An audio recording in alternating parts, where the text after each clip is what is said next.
Good evening. I want to call the Cumberland County Board of Commissioners regular agenda meeting to order on this 20th day of 2026. Just want to remind commissioners we are voting online, so make sure everybody's logged in. For the audience, be a little patient with us as we take votes tonight. We are working through our new voting system that allows more transparency and visibility to our votes. So as we work through that, you'll see a little bit different procedures.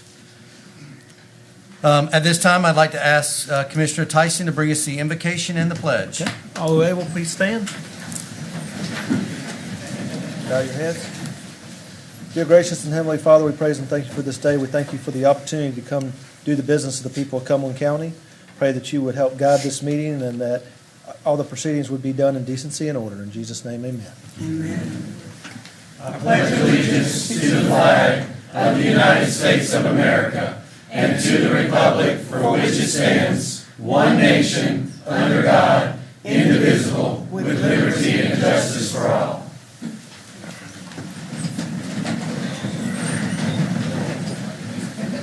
And before we get going, I do want to recognize our sheriff is with us tonight. Sheriff Morgan's in the back. So, sir, thank you for being here and thank you for all you do. Also, we have a birthday with our leadership team. We just want to wish Diana Rice a happy birthday from the commission. And we won't have Iva sing to you, but happy birthday. Happy birthday. Happy birthday. At this time, we'll go ahead and move to the presentation portion. Item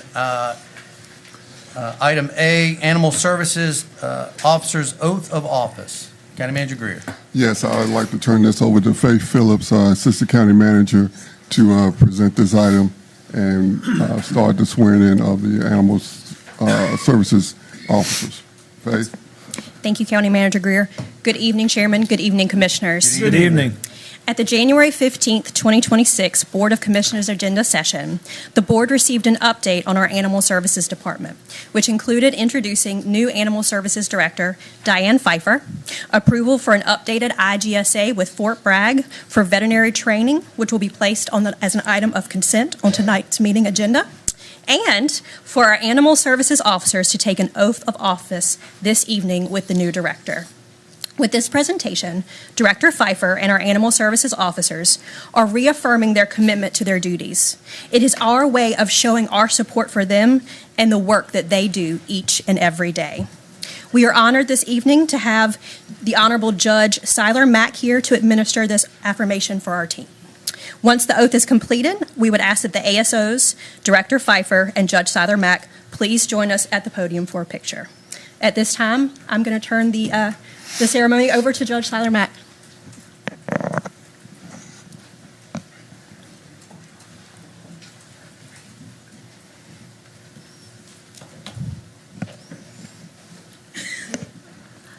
I am excited to have this opportunity to recognize a group of individuals who normally don't get any shine and don't normally get any recognition.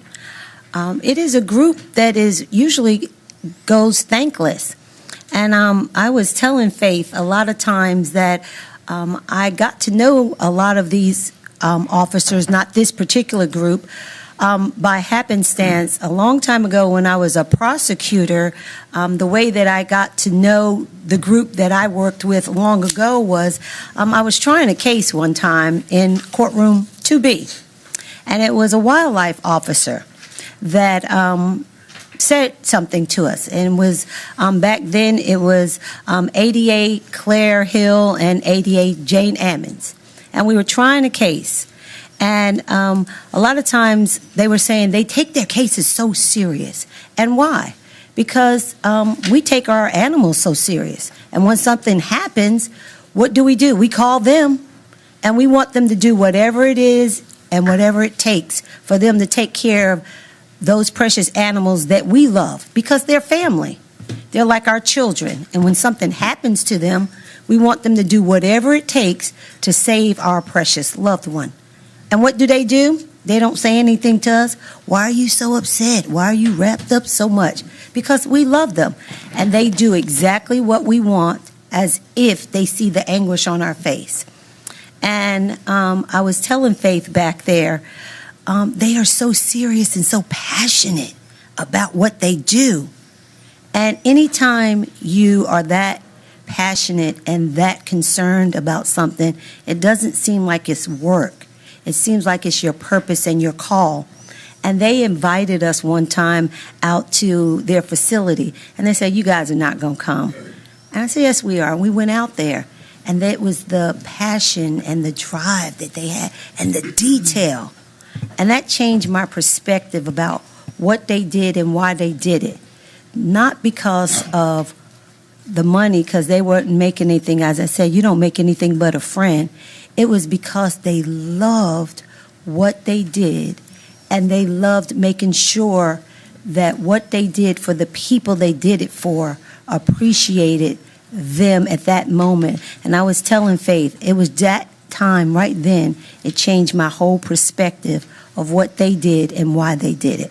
So I was excited when I was asked to come here tonight to be able to do that as I was flying over here from the jail to get over here to make sure. So thank you guys for having me here. So enough about that. So let's go ahead and let's take this oath. So if you all would come on up, and thank you again for allowing me to do this for you all tonight.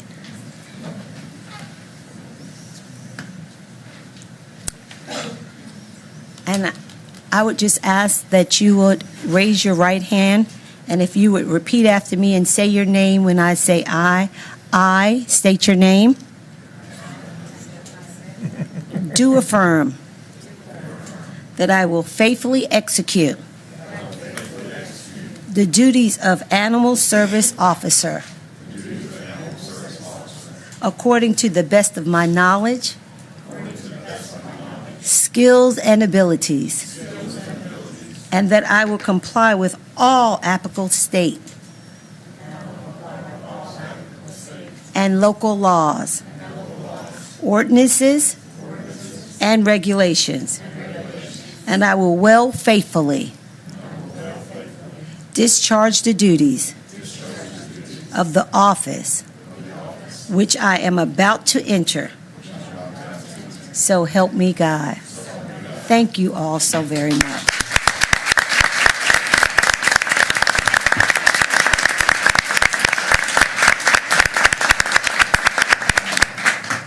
Thank you so much.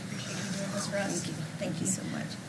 And y'all know you have to take a picture now, right? Y'all come on, come on. Line up here. Thank you. Commissioners.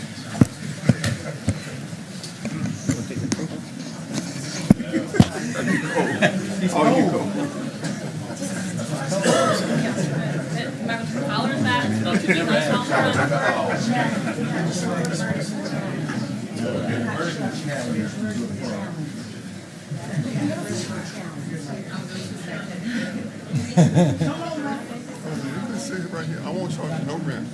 I won't charge you.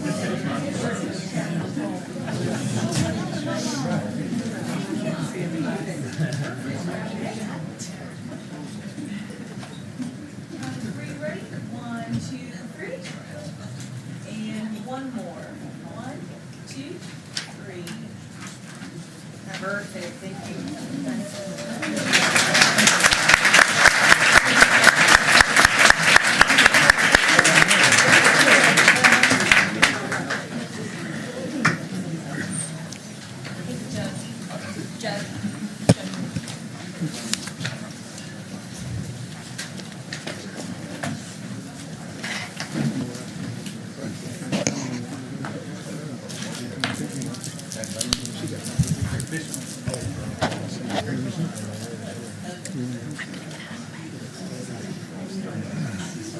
And congratulations to you all. You all are looks like you're all leaving, but congratulations. I don't know if the board had anything for you guys, but congratulations, you're official. I did want to thank Judge Silermack for taking her time. We've got a county coin for you, so I want to say thank you for taking your time to come over and swear them in tonight. Thank you.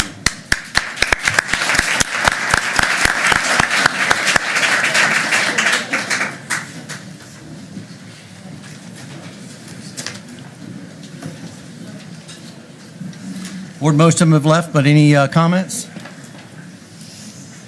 Hearing none, we will go ahead and move forward. Also, want to be respectful and recognize School Board Member Greg West is also with us tonight as well. Just want to recognize him.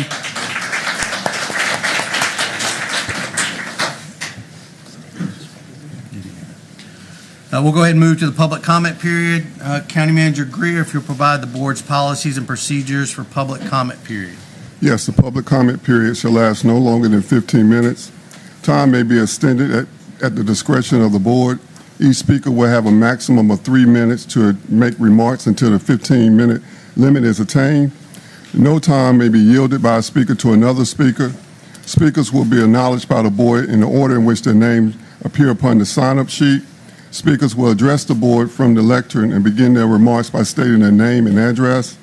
Public comment is not intended to require the board to answer any impromptu questions. Speakers will not discuss the matters regarding the candidacy of persons seeking public office. Speakers will be courteous in their language and presentation. Personal attacks will not be tolerated. Written comments and/or supporting documents may be left with the clerk to the board.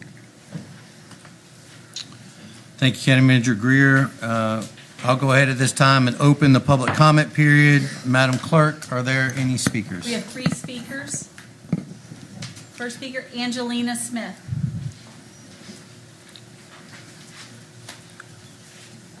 Good evening, Commissioner. Good evening. Can you pull that mic? That's pointing Pull it the back wrong the way. other way. There you go. Thank you. Thank you. Yes, ma'am. My name is Angelina Smith. I stand before you tonight as a mother, a grandmother, a court observer, and a concerned citizen of Cumberland County. I first became before this board in November 2023 seeking accountability. I'm here again because the issue I raised were not isolated to my family, and they have not been addressed. What I have experienced with DHS and CPS reflects a systematic failure that continues to harm children, fracture families, and operate without meaningful oversight. Children in this county are being separated from their families without proper investigation, transparency, and accountability. When families speak up, we're ignored, silenced, and retaliated against. Child protective should never become child destruction. My children and grandchildren have suffered lasting trauma as a result of these practices, trauma that does not end with case closes. I have personally reported abuse and unsafe conditions during guardianship and foster placements. Those reports were not properly investigated. Instead of protecting children, the system protected itself, while families trying to intervene were treated as the problem. I'm not asking for sympathy, I'm asking for demanding accountability. I have documented instances where social workers entered false or misleading information into records without evidence or corroboration. Those reports then became the basis for court decisions that permanently altered children's lives. When paperwork replaced truth and power replaces due process, children pay the price. As a court observer, I have seen troubling patterns. Family court operates largely behind closed doors, limiting public oversight and allowing misconduct and bias to remain hidden. Transparency is not a threat to justice, it is a foundation of it.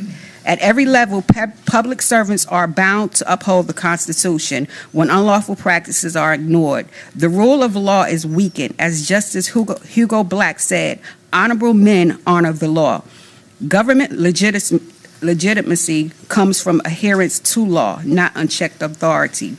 I'm here for families who are afraid to speak, families who fear retaliation if they challenge the systems, parents denied a fair chance to defend themselves, grandparents shut out while trying to protect their grandchildren, and children placed in environments that were supposed to be safe but not. Commissioners, this is about human lives. I'm calling on the board to act by initiating an independent investigation into DHS and CPS practices, reviewing how abuse reports in foster and guardian placements are handled, examining documentations practiced where allegations lack evidence, implementing transparency and public oversight. Go ahead and finish, ma'am. What I'm describing is not immoral. It is unlawful. Federal law under 42 U.S.C. 1983 and the 14th Amendment protects family integrity and due process.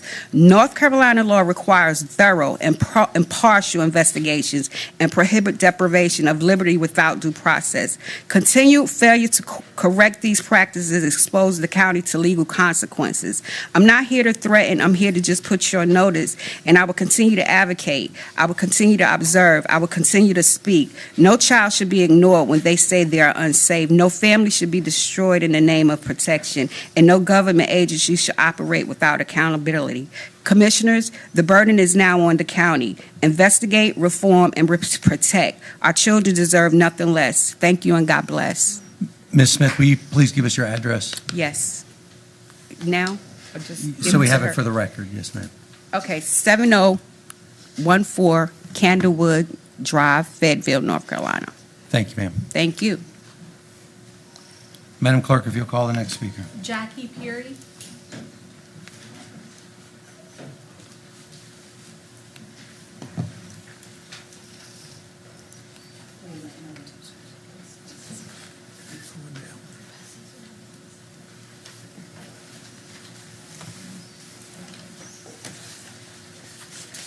I'm good. Fine. Good evening, Commissioners. My name is Jackie Peary, and I'm the Executive Director of the Fayetteville Animal Protection Society. Currently, we are bailing water out of a sinking boat, and after more than a decade of animal welfare and seeing the system struggle under the same pressure year after year, I asked a simple but necessary question: where is the leak in this boat? In an effort to find this answer, I completed an analysis on animal welfare in Cumberland County over the past decade, and I've provided that to you all, as well as Assistant County Manager Faith Phillips when we met in November. And through that research, the leak had become clear, and ironically, it's not really an animal issue. It's an issue of public health, fiscal management, and community safety. Right now, Cumberland County is paying repeatedly for the same problem across multiple departments. That's not efficient, and it's not sustainable. Cumberland County Animal Services currently operates under a managed intake system, and unintentionally, that creates a data blind spot. Animals turned away because the shelter is full is not counted in intake numbers, and as a result, the data can suggest improvement in progress even as animal population and our public safety risk actually continues to grow. At this point, Commissioners, this question is not whether we pay, it's whether we pay strategically or we pay forever. We've all heard the saying, you can pay nice or you can pay twice, but at this point, we're not paying twice, we're paying in perpetuity. We're paying in perpetuity in tax dollars, animal lives, and public safety risk. An investment of 0.25% of the county's general operating budget over 10 years focused on prevention programs is going to fundamentally change the trajectory of animal welfare in our county. Not 1% of the budget, not 0.5%, but 0.25%, 0.0025. That investment allows us to focus on what actually has been proven to work. A TNR program to reduce the stray and feral cat population, which directly reduces rabies risk and protects public health, and a pet owner safety net that includes low-cost spay and neuter, vaccines, and pet food assistance, preventing accidental litters and unnecessary animal shelter intake, and doing so for far less than our average cost per animal at the county shelter. These strategies reduce shelter intake, rabies risk, roaming and stray animals, which reduce animal control call volume and bite incidences, all of which right now are currently taxpayer-funded responses. Prevention is cheaper than response, and every field of government understands this. Roads get it, crime, public health, emergency management. Animal welfare is no different. Communities that struggle with stray animals, rabies exposure, and overwhelmed shelters are not communities that attract families, employers, or investment. To be clear, we are not asking for you guys to take this burden on yourselves. FAPS is ready to partner. Dr. Eaton is here with the Spay Neuter Veterinary Clinic of the Sandhills, and she's ready to partner. What we need is your strategic investment and leadership. We have spent years responding to the water. Commissioners, it is time now to address the leak. I appreciate your time. Thank you guys so much. Thank you, Ms. Perry. Appreciate you guys. Thank you. Madam Clerk, will you call the next speaker? Carmela McKellar.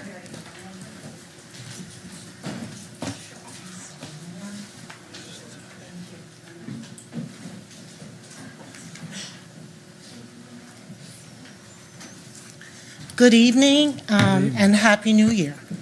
I am Carmela McKellar, President, CEO of the Region 6 Project, Inc., here on behalf of the organization and its board to extend to you our sincere gratitude for your support. So, to you, the Cumberland County Board of Commissioners, we say thank you. We would also like to extend a special thank you to Commissioner Adams. You heard us, you saw us, and you understood what we sought to do for this community and advocated for us. Thank you for being a day one. I came into this process new to the ways of Cumberland County government. I just didn't know, and there was no guide, but I found guidance. Caitlin and I were both newbies, but Caitlin said, we'll figure it out. With her kindness, patience, and diligence, we did. Thank you, Caitlin. We are excited to be a culture and arts entity serving this community, but understand we also seek to be the little economic engine that can. We can create economic impact for our artists and creatives. We can build multi-generational engagement through our services, and we can impact tourism. 2026 is going to be amazing. In February, we will celebrate the history and legacy of the Divine Nine. In March, we will celebrate Lumbee tribal recognition with an exhibition of Lumbee artists. In April, Lady Natalia Perez, one of our resident artists, will also have a solo exhibit. In June, we welcome a guest curator, a local creative, Al Bowman, for an exhibit entitled Smile Bro. And in June, the Region 6 project will celebrate our first year anniversary. The summer will see culture and arts programming for a group of high school students. August will see a celebration of arts educators. Additionally, we have undertaken a research project that will document a little-known history of Cumberland County. Again, thank you for your support, past, present, and future. We will always strive to honor and celebrate our community. Peace and blessings, Carmela McKellar. Thank you, Ms. McKellar. Madam Clerk, are there any more speakers? There are no more speakers. At this time, we'll close the public comment period, and we'll move to item 1, approval of the agenda. County Manager Greer, are there any changes to the agenda? Yes, Chairman Devier, there's one addition to items of business. Item 4D will be Chevet Property Purchase Option Contract. This will be presented by County Attorney Rick Moorfield. And then we also need to add a closed session for attorney-client privilege under GS 143-318.11A3. And Mr. Chairman, I want to just pass a copy of this Chevet contract out to the board members to pass down. Thank you. Okay. Commissioners, any other changes to the agenda? Hearing none, I'll entertain a motion to approve the agenda with changes noted. Vice Chairman Jones, you're recognized. I move to approve the agenda with the changes noted to include that a closed session will be added in request to the attorney-client matter pursuant to NCGS 143-318.11A3, along with that of what Mr. Grish stated for the other information to be included. Second the motion. We have a motion to approve the modified agenda. It's been properly seconded. I would ask for, Commissioners, I would ask for your vote at this time, or excuse me, are there any questions or comments on the motion? Hearing none, I'll ask for your vote on the motion. Madam Clerk, if you'll open up the voting portal. Commissioners, you have 30 seconds to cast your vote.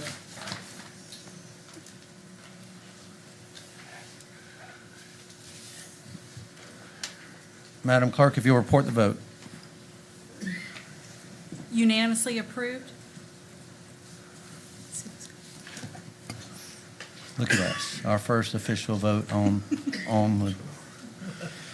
We'll go ahead and move to item 2, consent agenda. Are there any changes to the consent agenda, Commissioners? Yes, Mr. Chairman. You're recognized, Commissioner Adams. I would ask to pull item 2J. Item 2J.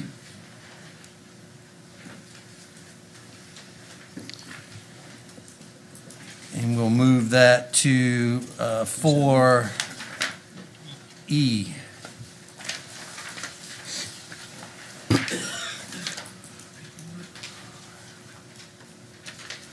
Any other changes on the consent agenda? Commissioner Faircloth, you're recognized. Thank you, Mr. Chair. I don't want to necessarily put it under an item of business. We don't have to, but I would like to pull off item B so we could talk about it just a moment. We're going to talk about it after, we're going to present it after this, sir. Okay. We're going to do a presentation of it. Okay, fine. We'll just Yes, leave it like it is. Thank you. Okay.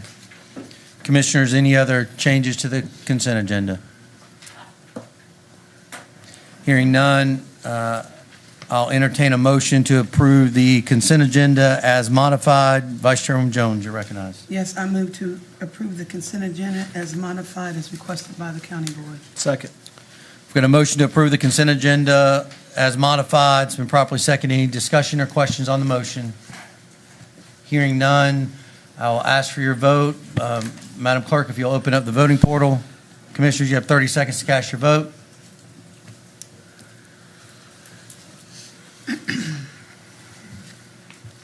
Madam Clerk, if you'll report the vote. Unanimously approved.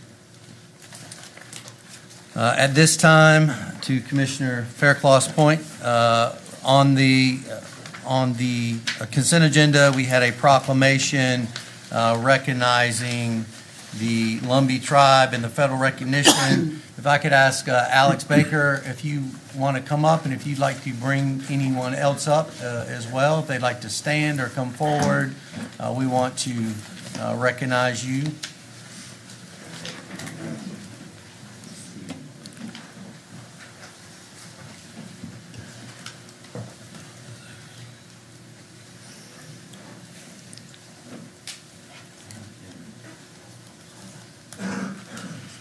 So we thought it was fitting, a very historic event that happened in December 2025, well overdue. We know we just had you here to recognize for Native American History Month, but we thought it was fitting, especially with this historic federal recognition, long overdue, that we wanted to bring you back and provide you a proclamation. I'm going to read a part of it because it's rather long.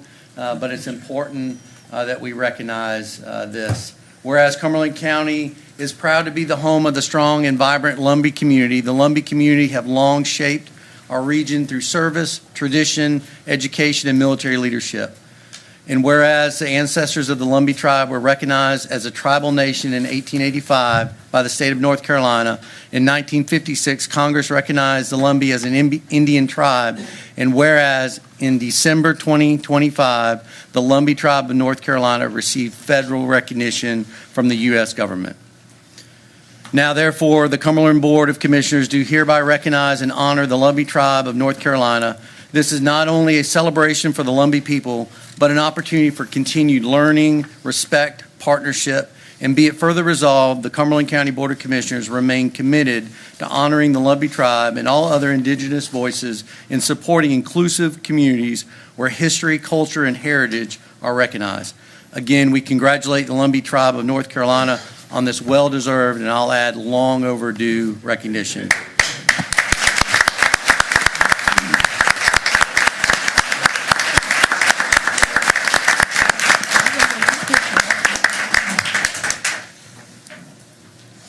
Thank you, Mr. Chairman, Commissioners, and County Manager. Thank you for this privilege and this opportunity. I'd just like to say 575 is in the house, and I'm proud to call Cumberland County home, District 13. I'm even prouder to represent today this district, and it means so much that y'all recognize us too. Have a great evening.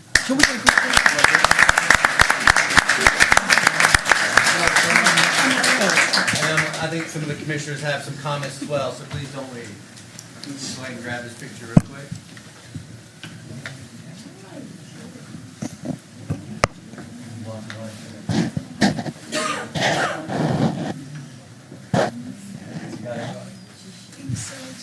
Squeeze in.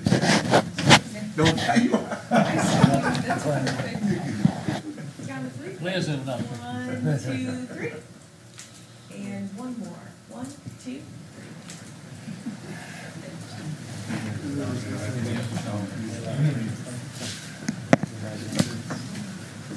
so much. Well overdue. Definitely. Thank you. Well overdue.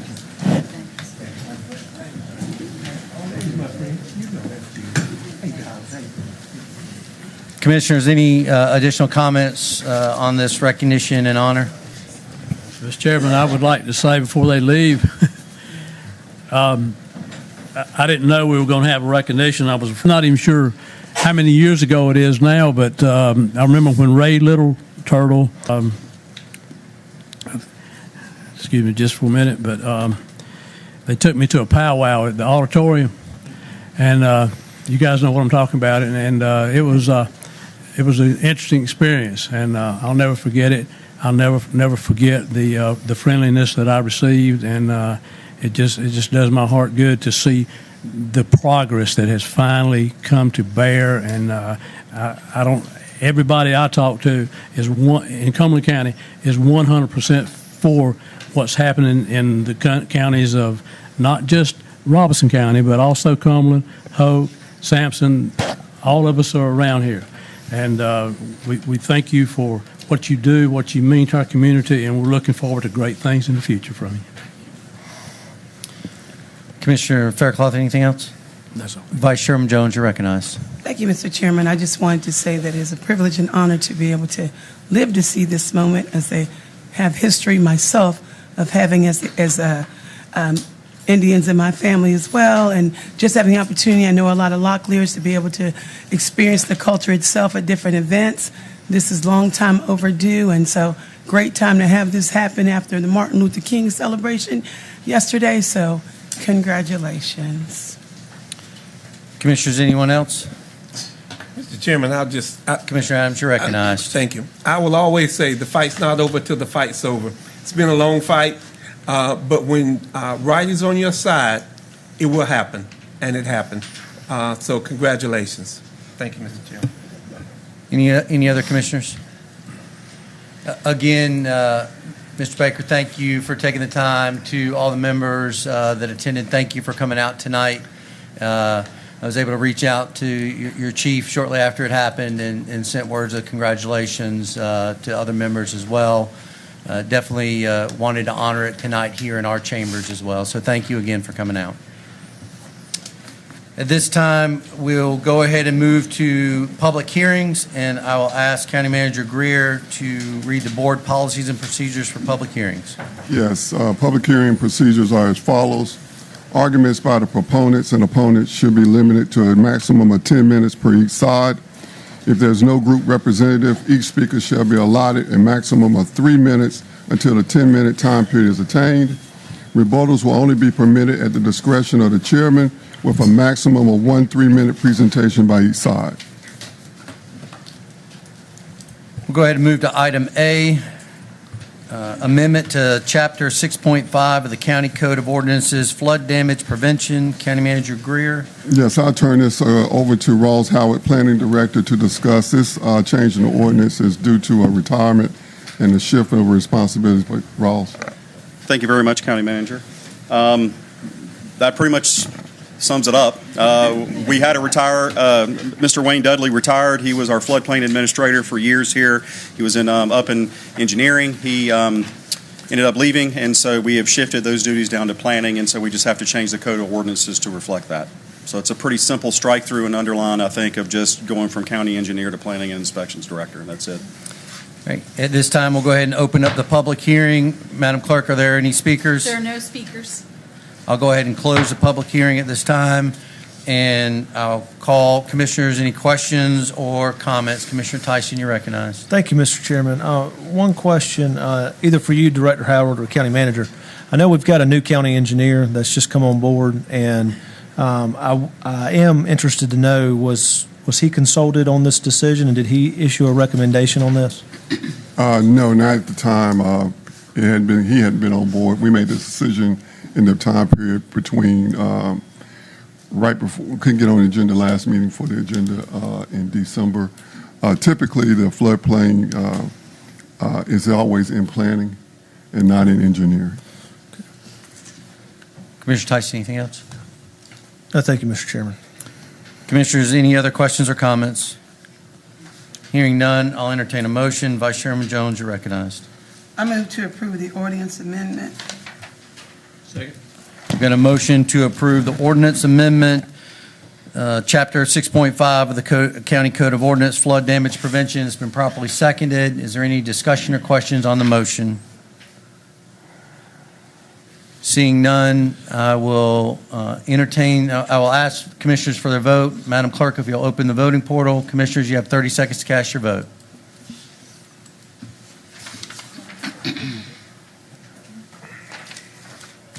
Madam Clerk, if you'll report the vote. Unanimously passed.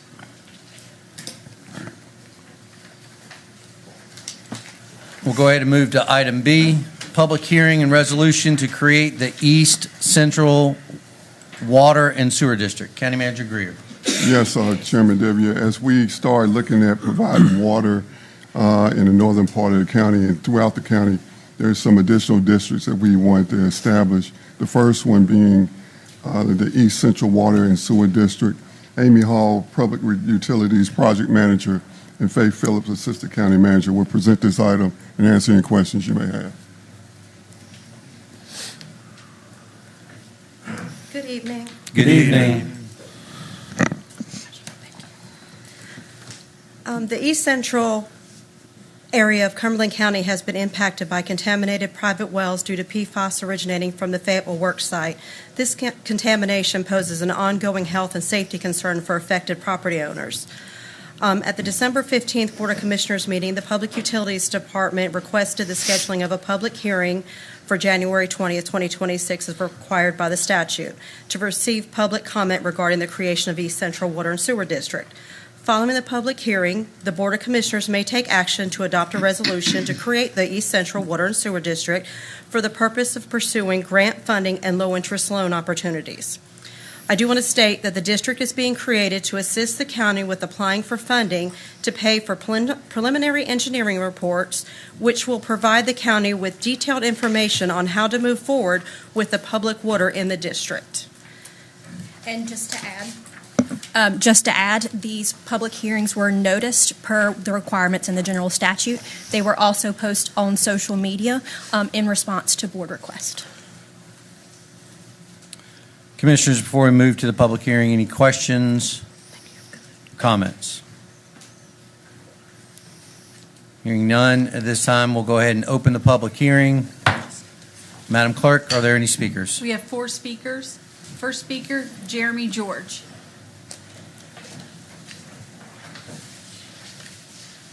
Good evening, Commissioners. Good evening. I've got 26 years of experience in the utility business at PwC, and I'm project manager on Fort Bragg, so I'm very, very knowledgeable about what I'm getting ready to speak of. I want you guys to take into consideration what you're about to do. I'm not for or against it. I'm in the public business, so I'm all for properties that have condemnations because their septic's gone bad or their well's gone bad. I'm all for it. But on the other half of that, you've got property owners that have wide swaths of land. They're going to be affected by the assessments, whether it be based on frontage or acreage or how you guys plan on doing that. Another piece of that is if developers will come, how are they going to pay a piece of pie? Because it's not fair to everybody else, which I'm in that area, so I'm speaking, on behalf of some of the folks that live out there. How are those developers going to help pay for some of that? Because it has now been brought out to a tract of land that they've purchased after it's already been installed. How does that offset the cost for those residents that are having to pay $10,000, $15,000, $20,000 in assessments? You need to really think about this. And I know Amy's doing her job and she's making sure we get the funding to do what we got to do. Totally get it. Understand all the engineering and all the stuff that goes along with that. But also understand that this is a low-income area, and a lot of these people cannot afford a $10,000, $20,000 assessment, even if you put it on their taxes. And that's how PwC used to do it. Just be considerate. You do the initial analysis and really take a hard look at what it's going to cost, because you're looking at an area that's going to cost in the hundreds of millions of dollars. Just a lift station by itself costs about $750,000 by itself. and you're going to have a bunch of those because that's some flat land over there. Just think about it. Really think hard. Be honest with yourself. If you were in their shoes, give that consideration. Thank you. Thank you, sir. Madam Clerk, will you call the next speaker? Richard Freeman. Richard Freeman.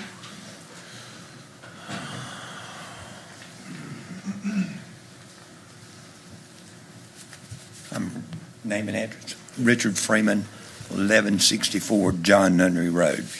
And to Mr. George's point, I live in that area, and it's going to affect us. We own land in that area, and we're against it. We want to know the cost.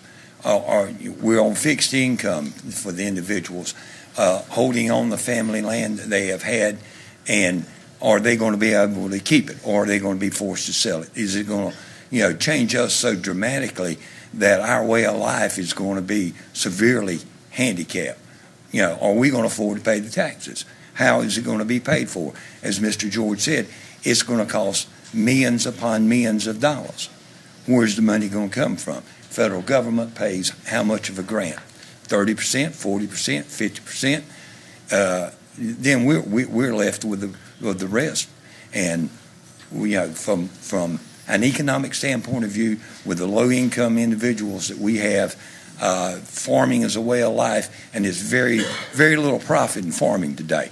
A lot of that land's farmland, and it's large road assessment, and I don't see that we financially could absorb the cost of what it's going to take to do that.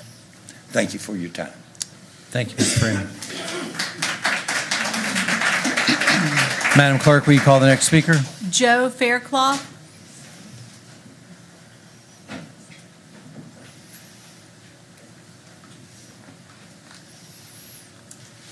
Commissioners, I appreciate you letting me come and speak today.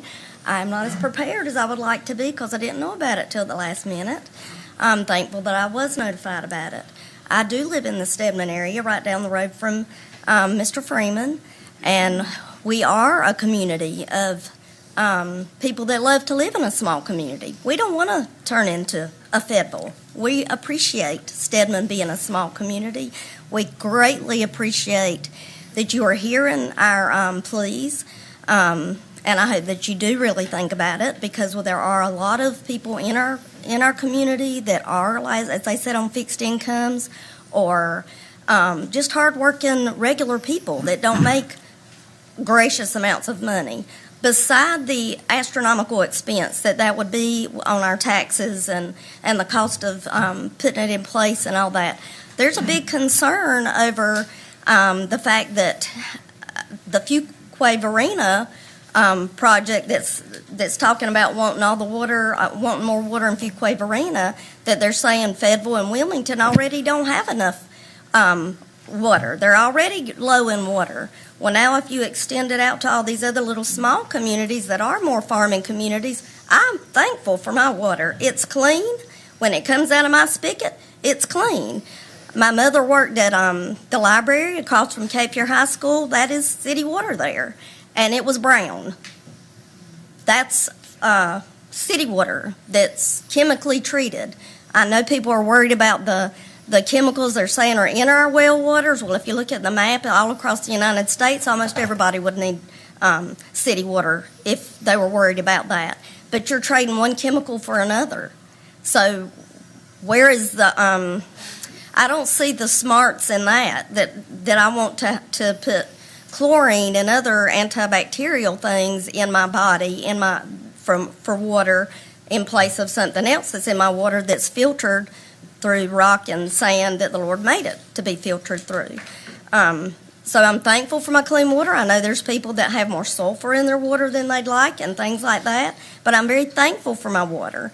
And I don't think that we should be made to incur such a cost and made to take on water. I've drunk city water before. My stomach can take a lot of things. It truly can. The Lord blessed me with a good, strong stomach. But do you know I can't take city water? It hurts my stomach.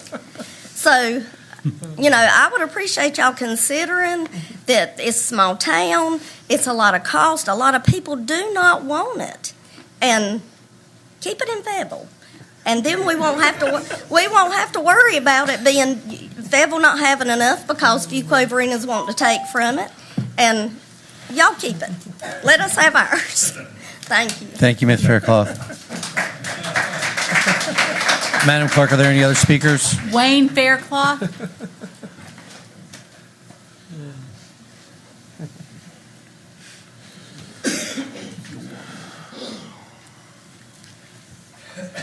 Again, I speak for my wife and me also and our neighbors in the area. Thank you all for letting us come and give our opinion. Yes, sir.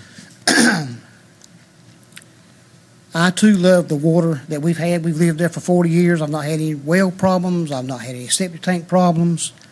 This is going to be an added expense. We have quite a bit of road frontage, and I think in the past you're charged for road frontage, how much you own to go across your property, if I understand that right. That's going to be a big expense to us. It's also going to be an added expense, not only just for water, but for sewer too. You're going to be charged to get it in your house, and you're going to be charged to get rid of it. It's going to be an added expense. And I'm not only speaking for myself. There's a lot of widowers in our community that we know of that don't need that expense. They can't. They're not going to be able to afford it. But there's just so many aspects of this cost is going to affect our community. And so many people in our community own lots of road frontages. So it's going to be a big impact. And we love the water we drink. We have no problem with it. And I just wish they would consider not bringing the water and sewer project in our area. And I appreciate y'all hearing us. I live at 98 John Henry Road. Thank you, Mr. Faircloth.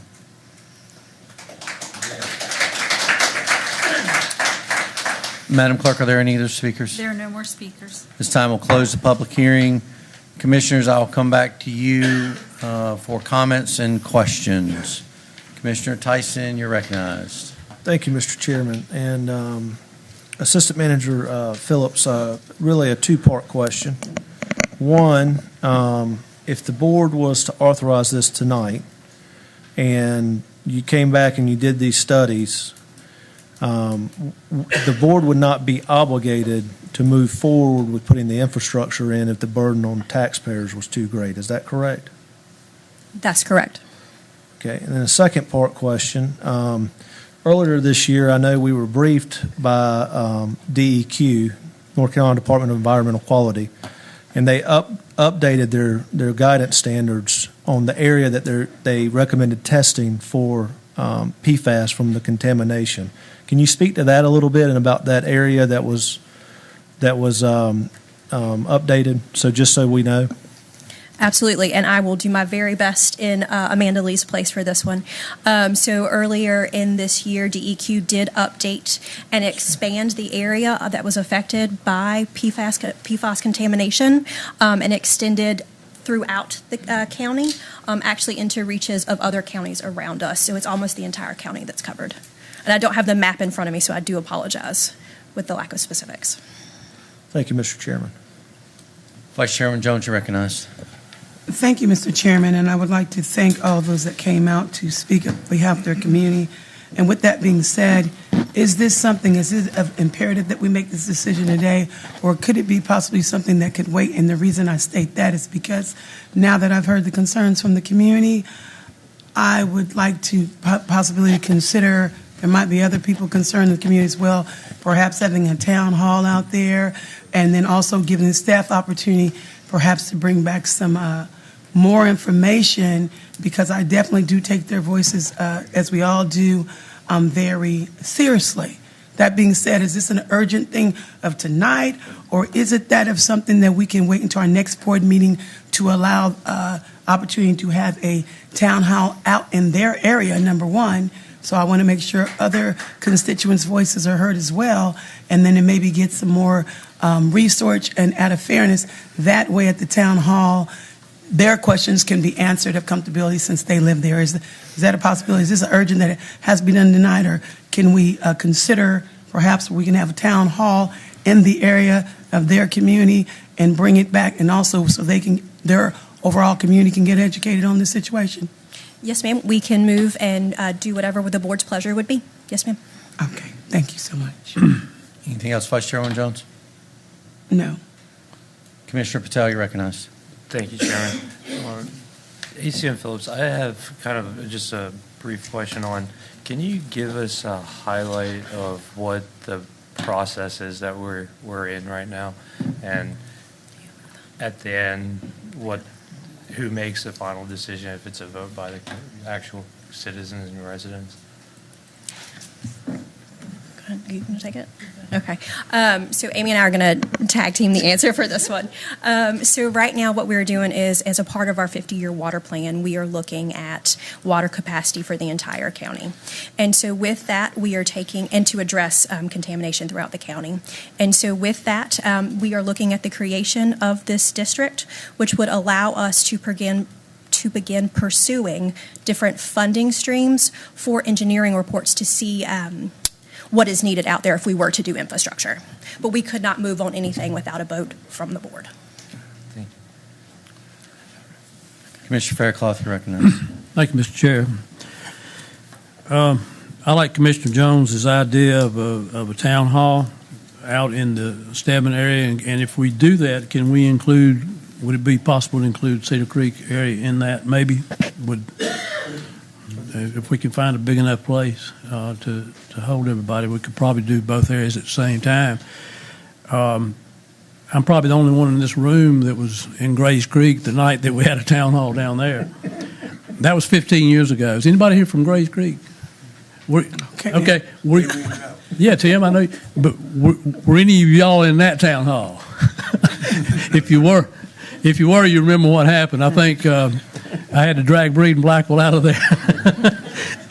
But no, it got a little bit testy because in Grays Creek, obviously they did not know that there was contamination in their water, and the water tasted fine, everything was fine, and most of what we're undertaking now is because there was that pollution found out there, and we don't really know what the results of it's going to be probably for another 20 years. But I will say this, and if anybody knows, correct me if I'm wrong, we did form a water district in Grays Creek a long time ago, probably close to 15 years ago now, and nobody out there has paid a dime, so even though we've had the water district for a long time, there's never been an assessment because there's never been any concrete effort to move water in that direction. So this is a plan for the future to get ready for what we think is going to happen, and the people that are on this board are trying to look forward to what maybe some future boards are going to be having to deal with. But I do like the idea of postponing this action until we actually hear from citizens and give citizens the information so they can feel some comfort level with it. Or if there is no comfort level with it, then there's no rush on it. I don't know where does anybody know where the gentleman from that was with PwC, where did you get, if I can ask you to, where did you get your numbers, the $15,000 and $20,000? Is that?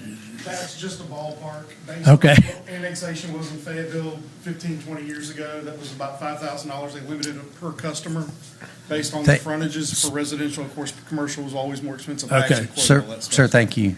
So you extrapolated up from there then? Yeah, just knowing that there's larger masses of property with frontages, so it's going to be more expensive. Gotcha. I guess that's all for me, but I hope we can help the situation. Vice Chairman Jones, you recognize. Thank you, Mr. Chairman, and thank you for the support on that, Commissioner Faircloth. I don't know when the appropriate time will be, but I would like to definitely table it for those reasons. I believe they live out there. They've heard their voices be known, and we have a responsibility to make sure to hear at least opportunity at Town Hall for others' voices to be known, and also then we can have the experts there, somebody from PwC to address these concerns about what may or may not be for cost, because that's imperative, and to address other things as well. So whenever the appropriate time, I'm ready to make maybe a motion to table this and give direction to the staff to look into whatever we need to take place to have a town hall. Commissioners, any other questions or comments? So a couple questions from the chair. Either one, Assistant County Manager Phillips. So just to clarify, this is a creation of a district, boundaries. This is not extending PWC water. This is not extending city water, as it was called. This is not extending city sewer. This is creating a boundary by which we can begin an evaluation process. It's a first step that allows us to bring federal funding like from USDA. It allows us to begin a process by which we can capture dollars to help study what's happening in our water districts. And if we need to then look at infrastructure costs, we have a mechanism to do that. Correct me if I'm wrong. That is correct. That is correct? That is correct. There are no current assessments. Correct. As Commissioner Fairclough pointed out, several years ago, there was we've had other districts created in this county. Correct. There's no current assessments happening. Correct. This is a step as we look at how we provide clean, safe, regulated drinking water across our community based on the contamination levels that we see. Correct. This is a step to protect our community, to protect our citizens. There are no assessments at this time. That is correct. There's no cost to the residents at this time. That is correct. So several years ago, when we saw some activity in Grays Creek, that's a different activity that we saw when water was going to be extended from a utility that would have had assessment fees. They would have been charged based on their frontage. Those are the types of things that happened then. That is not this scenario. That is correct.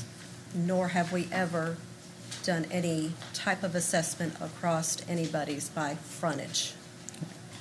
And this currently is part of our, when we say public works, we're talking about, or public water, we're talking about the county infrastructure that we're continuing to put in place as we're seeing in our Grays Creek district right now. Correct? Yes. Okay. I'm going to pause and I'm going to go back to the commissioners. Commissioner Tyson, you're recognized. Thank you, Mr. Chairman. And one question as the chairman was kind of going through his comments that kind of raised as a question I had. With the opportunity for funding, we know that we're dealing with groundwater contamination we didn't create, our residents didn't create. Would these funding sources, as you're saying, with the testing that we could do, would that allow us to test for things such as PFAS in that area? Could we use this funding towards that, to study that? We could. Some of the funding that has already been started with DEQ can also be used. But again, we have to have that district created to apply for the funding because the county cannot apply for that funding. It needs to be created as that district to get that population level down instead of the whole county as Cumberland County applying for these funds. It needs to be a district. Thank you, Mr. Chairman. Vice Chairman Jones, you're recognized. Thank you, Mr. Chairman, and very great, valid points by the chairman, as well as I appreciate your information, just as well as the community. So I'm just going to reiterate and state again, public trust is important, and so for as many people that showed up here tonight, it is not to say, this is just my opinion from hearing them very clearly. They live there. This is, as you stated, needs to have district support. So I feel like the way we can best give public trust is if the board is on board, taking that extra initiative step, having a town hall, and then that of the opportunity, just as I think I heard two ladies state, they didn't even know about tonight's meeting. I think that our no doubt our social media, we do a great job on that. But just to reiterate the building that public trust, you all stated there wasn't like an urgent emergency to happen tonight. So we really want to put people first, at least I do. I'm sure the rest of the board would agree. Great valid points here. But what better way for that public trust than to allow the town hall for the public to, them where they live, to find out PwC can have a representative there, you all can be there, so we can assure that when we're making these steps, since we see concerns tonight, that they will know that their voice was heard. That's just my opinion. Thank you. Commissioners, anyone else? Again, back a couple more comments and questions. Again, this isn't PwC. This is county forming a district, a boundary by which we can take the next step to look at things like funding and infrastructure needs and things like that. Correct. Additionally, if we get to a point where there are hookups based on contamination, well, I'll pause. I won't go that far. Board, there is no action required of us tonight. We can take a motion to move it forward. We can not take action if there's a will to not take action. I would recommend we don't table it, because then we have to create an action to take it off the table. We can just take no action, and we can give direction to our county manager to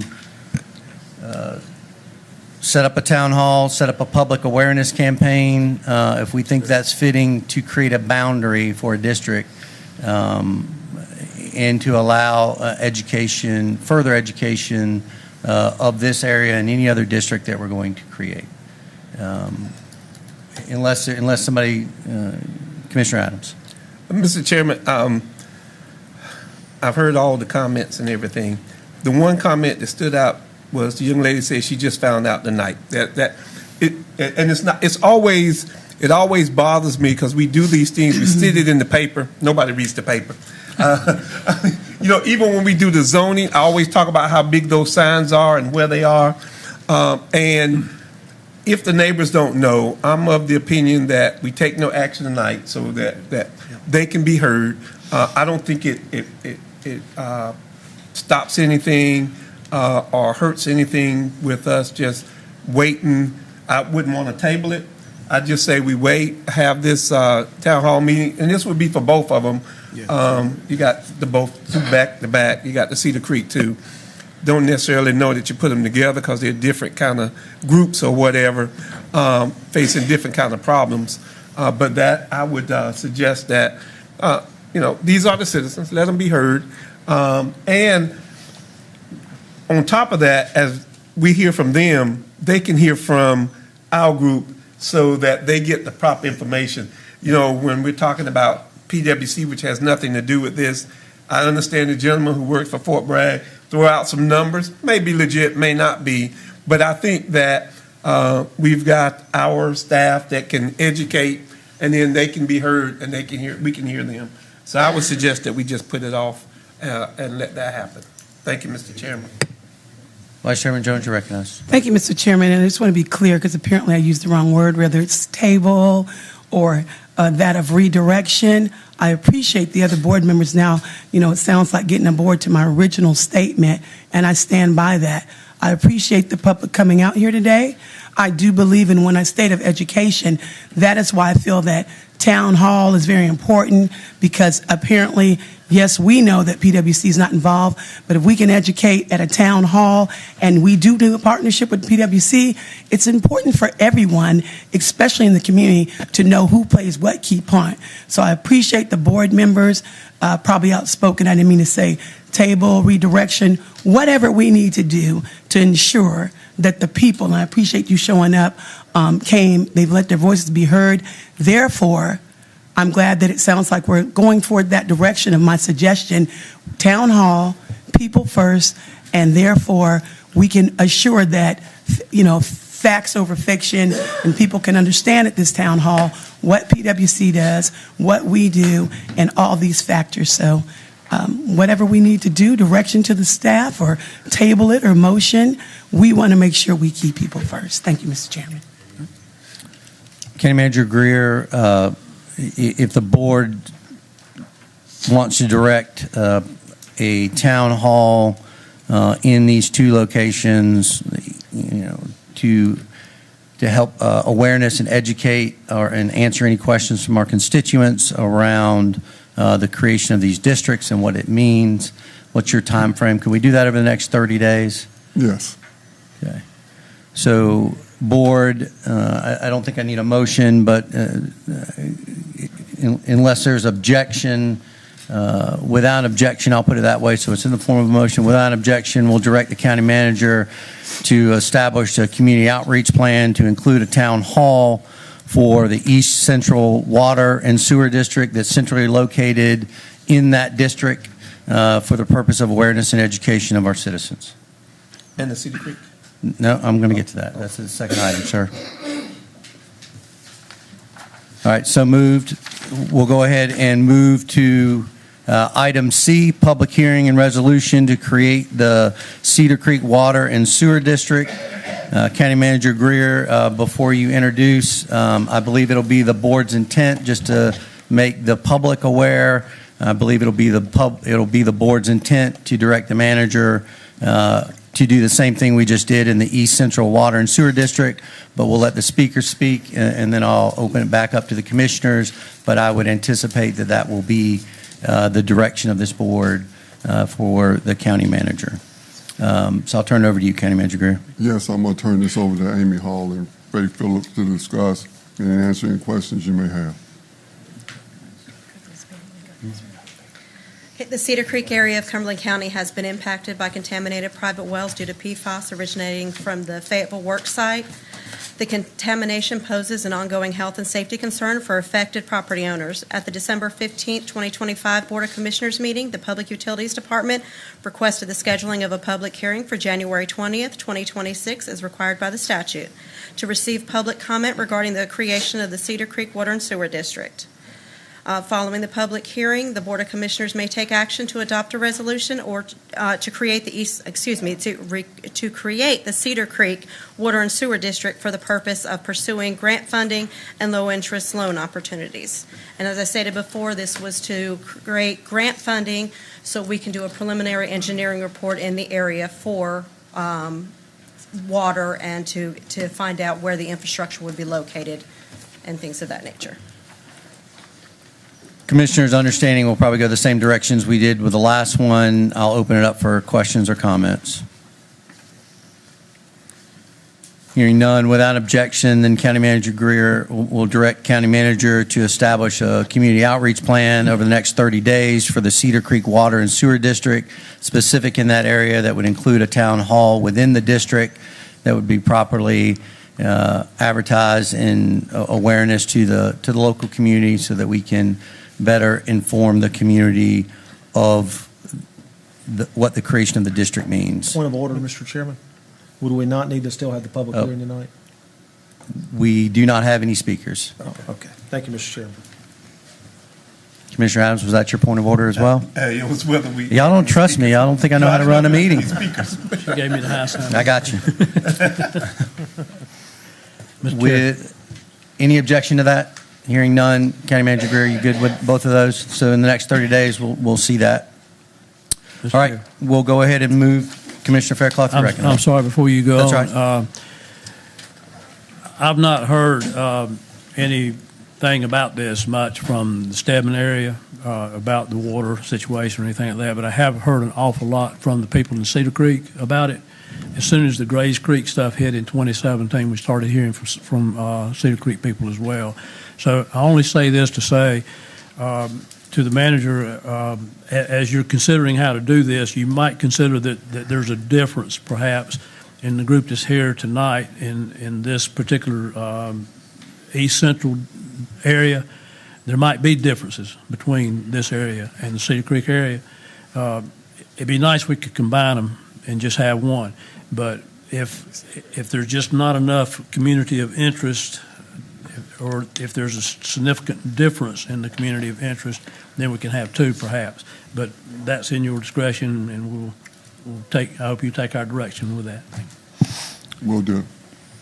Before we move to the last time, thank you both for your time. To the constituents that showed up, thank you for coming and bringing your voices forward. I would ask that as we move forward, that y'all stay connected with us and help us spread the word so that we can, when we come and have these town halls and begin this education process, we can get your questions answered. We can have some good informed discussions in education around the steps that we're taking, and of course with your input. So thank you again for being here. It's important. This is your house, your community. So we appreciate you coming out. At this time, we'll go ahead and move forward to item D, case ZON 250046. Yes, Chairman Debbie, we have the first zoning case. Ross Howard, Planning Director, will present this item and answer any questions you have. We're zoning request going from R10 to a rural residential district. Ross. I'm trying to get it queued up. Well, and before you start, before you give a presentation, we're going to go ahead and move to the public hearing, and then I'll have you give your comments afterwards. Absolutely. At this time, we'll go ahead and open the public hearing. Madam Clerk, are there any speakers? There are no speakers. We'll go ahead and close the public hearing. Director, are there any comments you'd like to add on this item? I can just go through the first couple of slides if there's an interest that you want to move through them fairly quickly, just to give you a big picture of what the request is. But the request is, as you can see here, is just between Hope Mills and the city of Fayetteville, highlighted by the star. Again, I'll just hit on maybe 2 slides if that's okay. And if you want me to dig further, I'll be happy to do that. The applicant owner is 5100 Marazoff Drive Property LLC. The agent is Jane Yang. The request is to go from RR Rural Residential and R10 to R6A. For this portion, you can see here that's highlighted in red. The intent is the expansion and to bring into conformance an existing manufactured home park that sits out in this area. So just really it's just trying to shore up the zoning out there to make it compliant across the entire property. And that's it. So it did go to the November Planning Board meeting where they supported it by a unanimous decision, and staff also supports the request as well. So I'll try to answer any questions, or I can go through the slides more if you'd like. Commissioners, any questions on this case or comments? Hearing none, I'll entertain a motion. Commissioner Patel, you're recognized. Thank you, Chairman. In case ZON-25-0046, I move to approve the rezoning request from R10 Residential District and RR Rural Residential District to R6A Residential District. The board finds that the request is consistent with the Southwest Cumberland Land Use Plan, which calls for medium density mixed housing and open space at this location. The request is reasonable and in the public interest as it is compatible to and in harmony with the surrounding land use activities and zoning. Second. We get a motion to approve the rezoning request from R10 and RR Rural Resident District to R6. It's been properly seconded. Is there any questions or comments on the motion? Hearing none, Commissioners, I'll ask for your vote. Madam Clerk, will you open the voting portal? Commissioners, you have 30 seconds to cast your vote.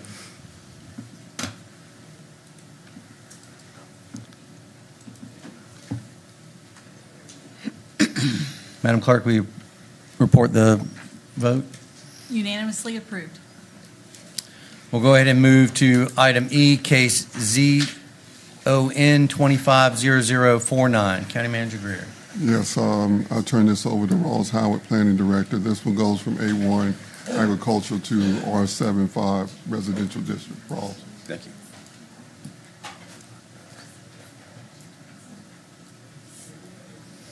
Can we just go through the presentation? Go ahead. Yes, sir. Okay. So this is case ZON 250049. As you can see by the highlighted star, this sits in the Grays Creek area of the county, as you can see. The applicant owner is Max and Janet Carter. The request, as was stated, is to go from A1 agricultural to R7.5 residential. That's single-family lots with a minimum lot size of 7,500 square feet. The intent is for a potential subdivision, but the acreage is about 34.72. You can see it consists of this red hatch here. It's off of Tom Starling Road, which is right up here, and it does include this little flag lot of the home that sits also embedded within that parcel. So it's actually 2 addresses. As stated before, this is pretty much surrounded by a lot of mixed density of single-family homes and manufactured homes. You're looking at anywhere between about quarter acre to half acre lots sitting here to the west. Same thing for the area that's sitting over here. You're looking at about 2/10 of an acre to a quarter acre lots over here as well.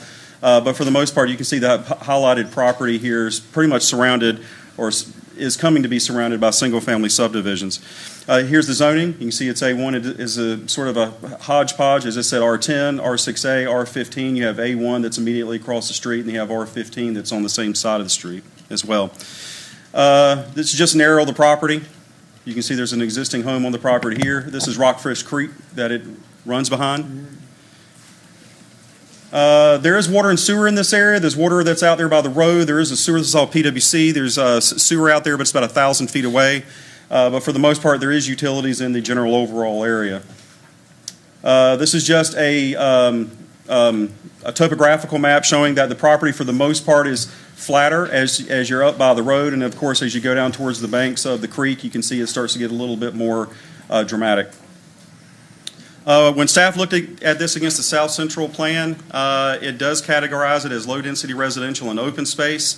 When you look at the applicable districts that are identified in that plan as being acceptable, as being a low-density designation, R7.5, R15, and CD are acceptable districts. So with that being said, when staff had looked at that and then we leveraged it against the policies that you see up on the screen in front of you, we felt that it was consistent with the adopted land use plan. This is the subject property, standing on Tom Starling Road, looking back. This is the east view of Tom Starling Road. You can see the sign for the state public notification requirements right there. This is the south view looking across the street. And this is the west view with the site immediately on the right-hand side. Staff does recommend approval of the request. However, when we took it to the planning board, they did recommend a denial of 7-0 for their vote. We try to happy to answer any questions if there are any. Also, I'd like to recognize Mr. Stan Crumpler and Ms. Jamie McLaughlin as two of our members of our joint planning board that are here this evening as well.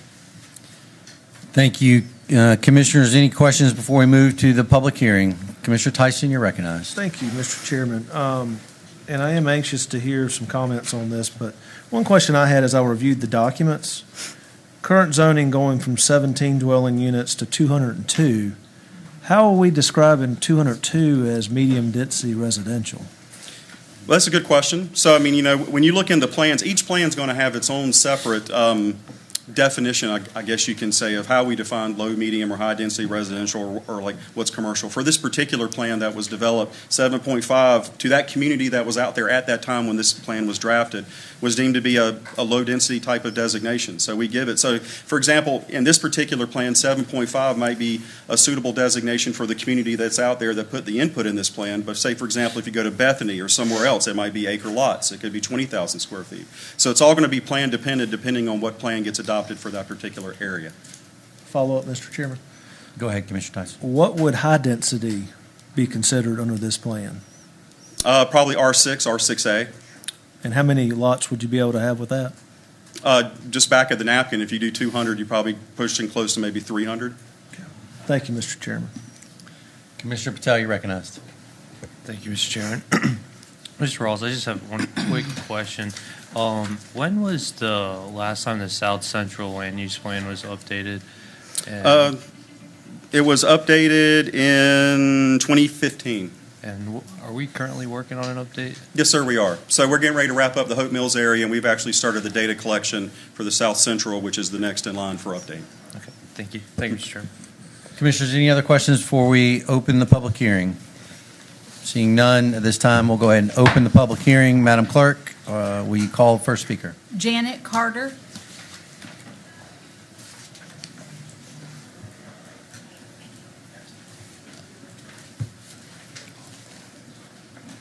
Good morning, or good afternoon, I'm sorry, Commissioners. Good evening. I seem like I've been a little while here. My name is Janet Copeland Carter, and my husband and I, Max, own the property that we were discussing today. As we just mentioned, just under 35 acres, 913 feet on the frontage, 2,200 feet deep. My husband and I have lived there for 35 years, and we're now at the age of retirement, so we're trying to sell so that we could, downsize and simplify life, as you probably hear many times from people looking to sell their land. We met with the planning department several times in end of October, 1st of November, answered a lot of questions. They did say that this was the density that we were requesting, was part of the central land use plan.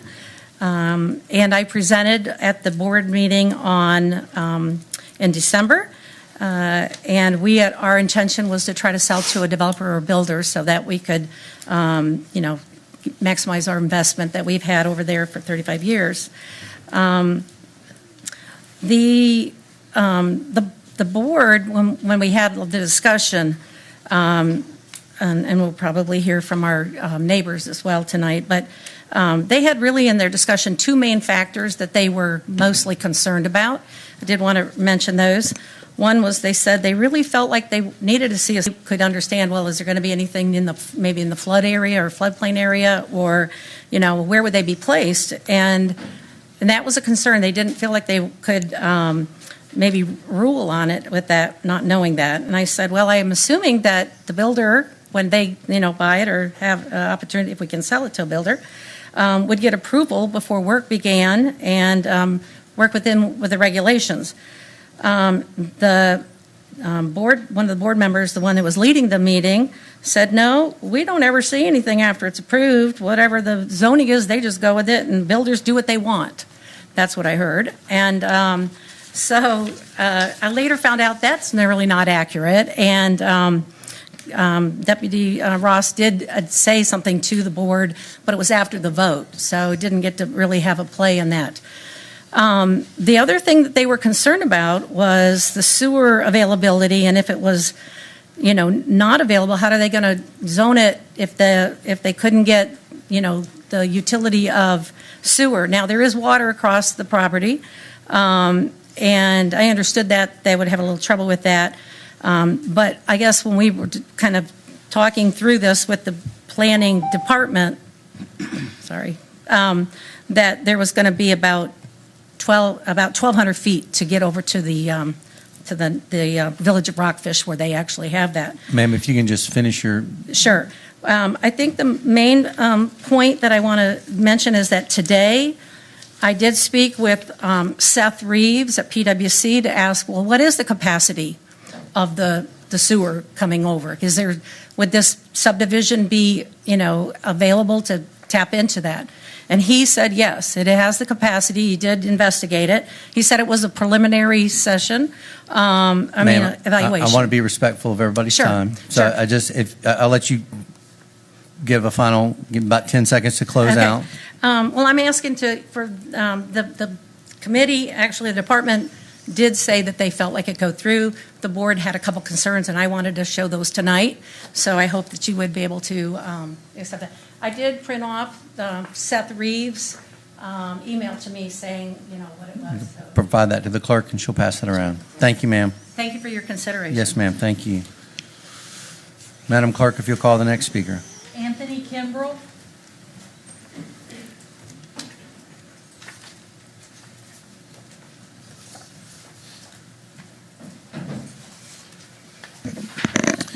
Good evening, everybody. Thank you for your time this evening. Good evening. I'm the landowner that is currently next door. They did not show, the property next door is classified as A1. I'm the owner of that. I own 23 acres next door to Miss Janet Carter. I purchased that land in August of 2025. I purchased that land for a forever home. I'm also a farmer on that land. I sell Christmas trees on that property. This year is my first year. Huge support from the community. We sold over 350 trees my first year there. Ms. Carter and I have spoken about their property. She has all intentions on selling it to a subdivision, so they'll come in and maximize her money, is what I was told, in her land. We had a conversation. I'm more than willing to purchase the land as it is. Her and her husband have been there for many years. I've had many conversations with their husband. They currently bulldoze all the trees in the front of the property. It looks horrible. If you guys drive down Tom Strong Road, you'll be able to notice it. I did ask her husband what they're going to do with the trees. He said, I don't know yet. We haven't decided. Well, this is a deciding factor. I'm here in my night pleading with you guys.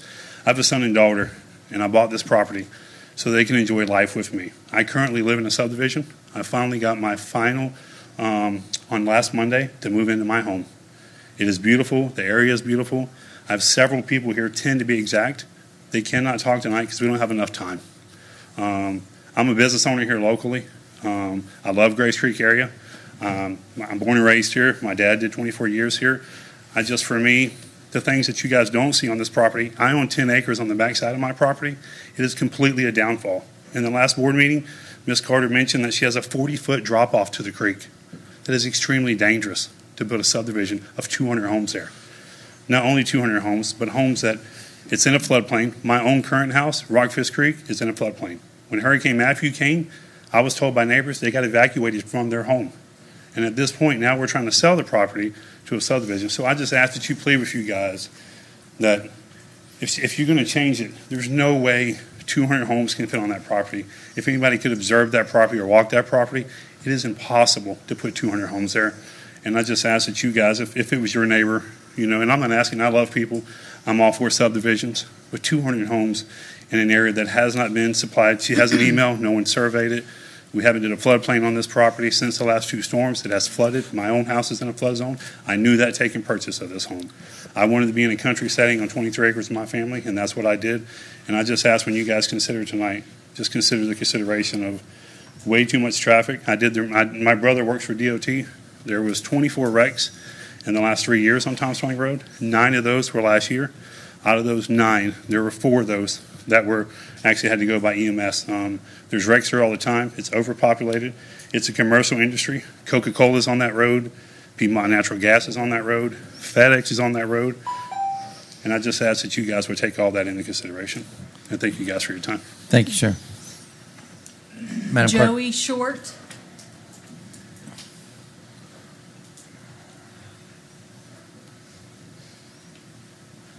Good evening. Good evening. I'm Joey Short. I live at 1550 Tom Starlin Road, which is right across the street from the proposed property. A couple areas I wanted to hit about was the future land use plan. It's classified as low density and open space.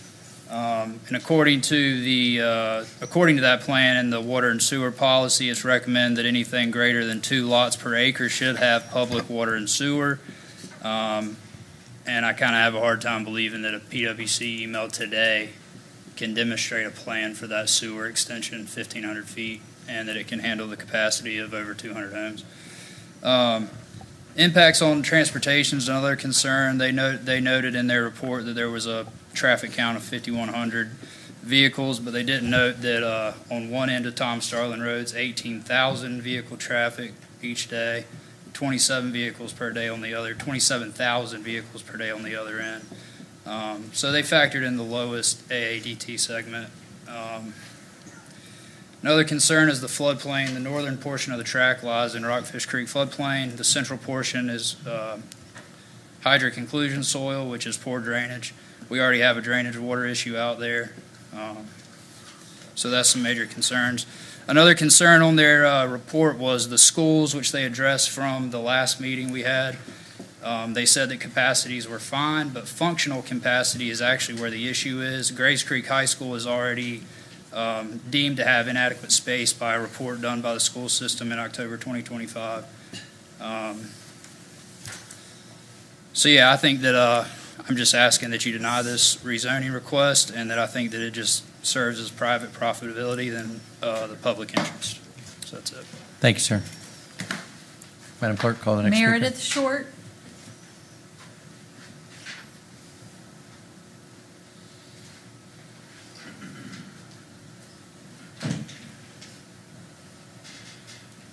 Hi, I'm Meredith Short. I'm Joey Short's wife, so I also live at 1550 Tom Starling Road. I know the picture here isn't up there, but it is the long slice directly across the street. No more than just saying, I don't want to live across the street from a neighborhood. I used to live in a neighborhood in town, right across the street from the hospital. We bought that land in 2021. We finished construction on our house in 2023. We have reached out to the owners several times via letter and trying to flag them down and tell them that we would buy the land from them. And if for some reason you guys approve this tonight, I'm still willing to buy the land, even at a higher price. I do not want to live across the street from a neighborhood, having cars come into my children's rooms. Since living there in 2023, we've had 3 car accidents on our little slice of land. One hit our fence, one person flew into a tree, and then the other person was across the street, and my husband had to take a fire extinguisher and basically douse their car. So the fact that they're saying there's not a lot of car accidents is wild, because that's 3 that I know of. And I work from 8 to 5, so there means there's car accidents I don't know about. That's all. Thank you, ma'am. Stephanie Kimbrell.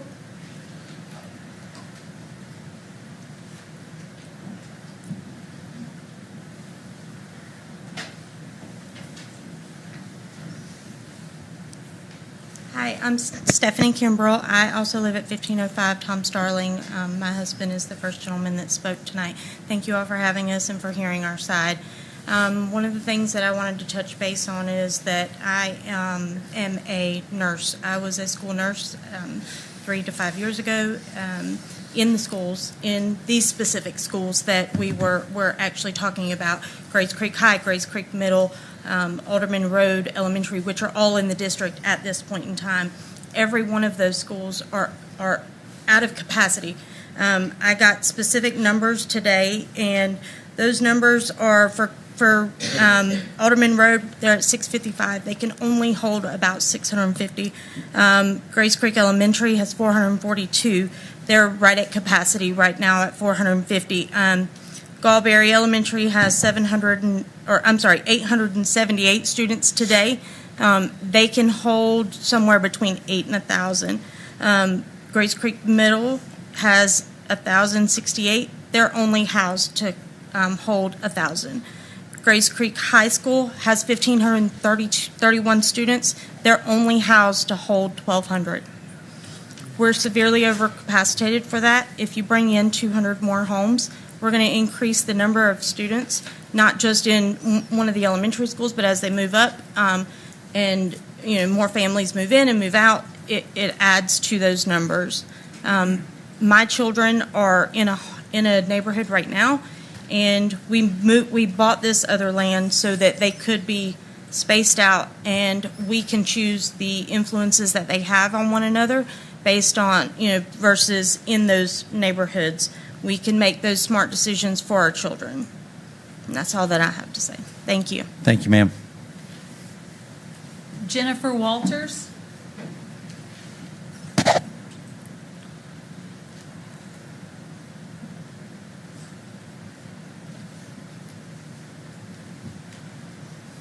Good evening. Good evening. My name is Jennifer Walters. I live at 4587 Cripple Creek Court. This is something very dear to me. Our neighborhood goes through the Rockfish Creek.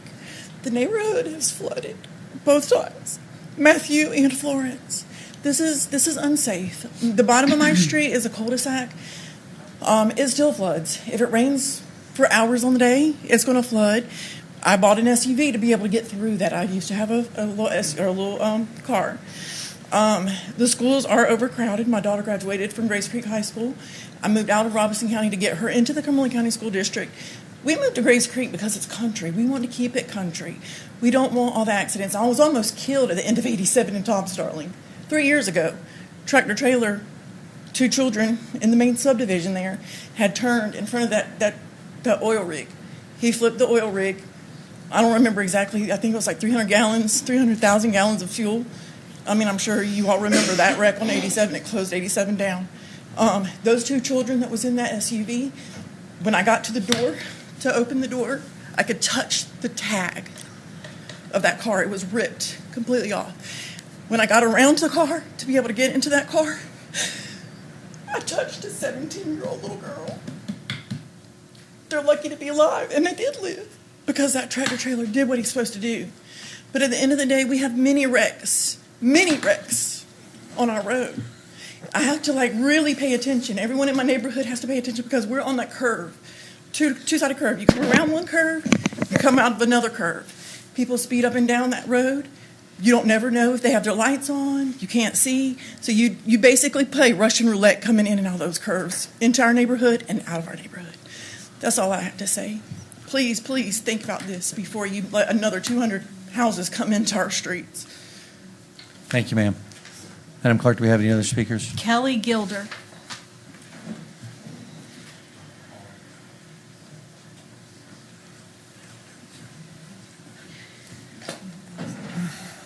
I'm Kelly Gilder, and I'm not good at speaking in front of people, but I live on 1514 Tom Starlin Road. So I live almost across from her, as you know, and I understand she's getting ready to retire. I understand her wanting to make money and sell. I understand that. But the problem is we don't support, because my husband wanted to speak on this, but he's at 911. He works tonight. So he wanted to speak on it, and he said, we both don't support having this subbing out the smaller lots, putting the smaller houses on there, because what's going to happen for our house, it's going to make our house go down in value. And I don't know if that makes sense or not, but I think it should over though, because we live across the street. We do have a house that's, thankfully, because my husband went overseas and he worked, and we do have to me, I think, a nice house, and we don't want it to go down in value. Plus, traffic-wise, we have had accidents that that they've hit our brick entranceway, and things have happened because they do speed up and down that road. So, it worries us over though. So things have happened there over though. So, but that's all I wanted to say over there. So thank you very much. Thank you, ma'am. There are no more speakers. Ms. Carter, if you have anything else, I will provide you another minute based on the speakers from one side in opposition. If you can so choose, ma'am, if you don't have anything else, I just wanted to allow you the 1 minute time. If you want to come back up and say anything, you're welcome to, and then we'll move forward. I understand your comments, I really do, and certainly we don't want to cause problems with our desire to want to rezone. One thing that I did want to mention is that the economic development group actually were reviewed to ask if there was any support or denial or whatever, and they said they supported the proposed rezoning. And the information I gave you from PwC today, he is a engineer there, so, and I'm sure you have wanted to make sure I did something.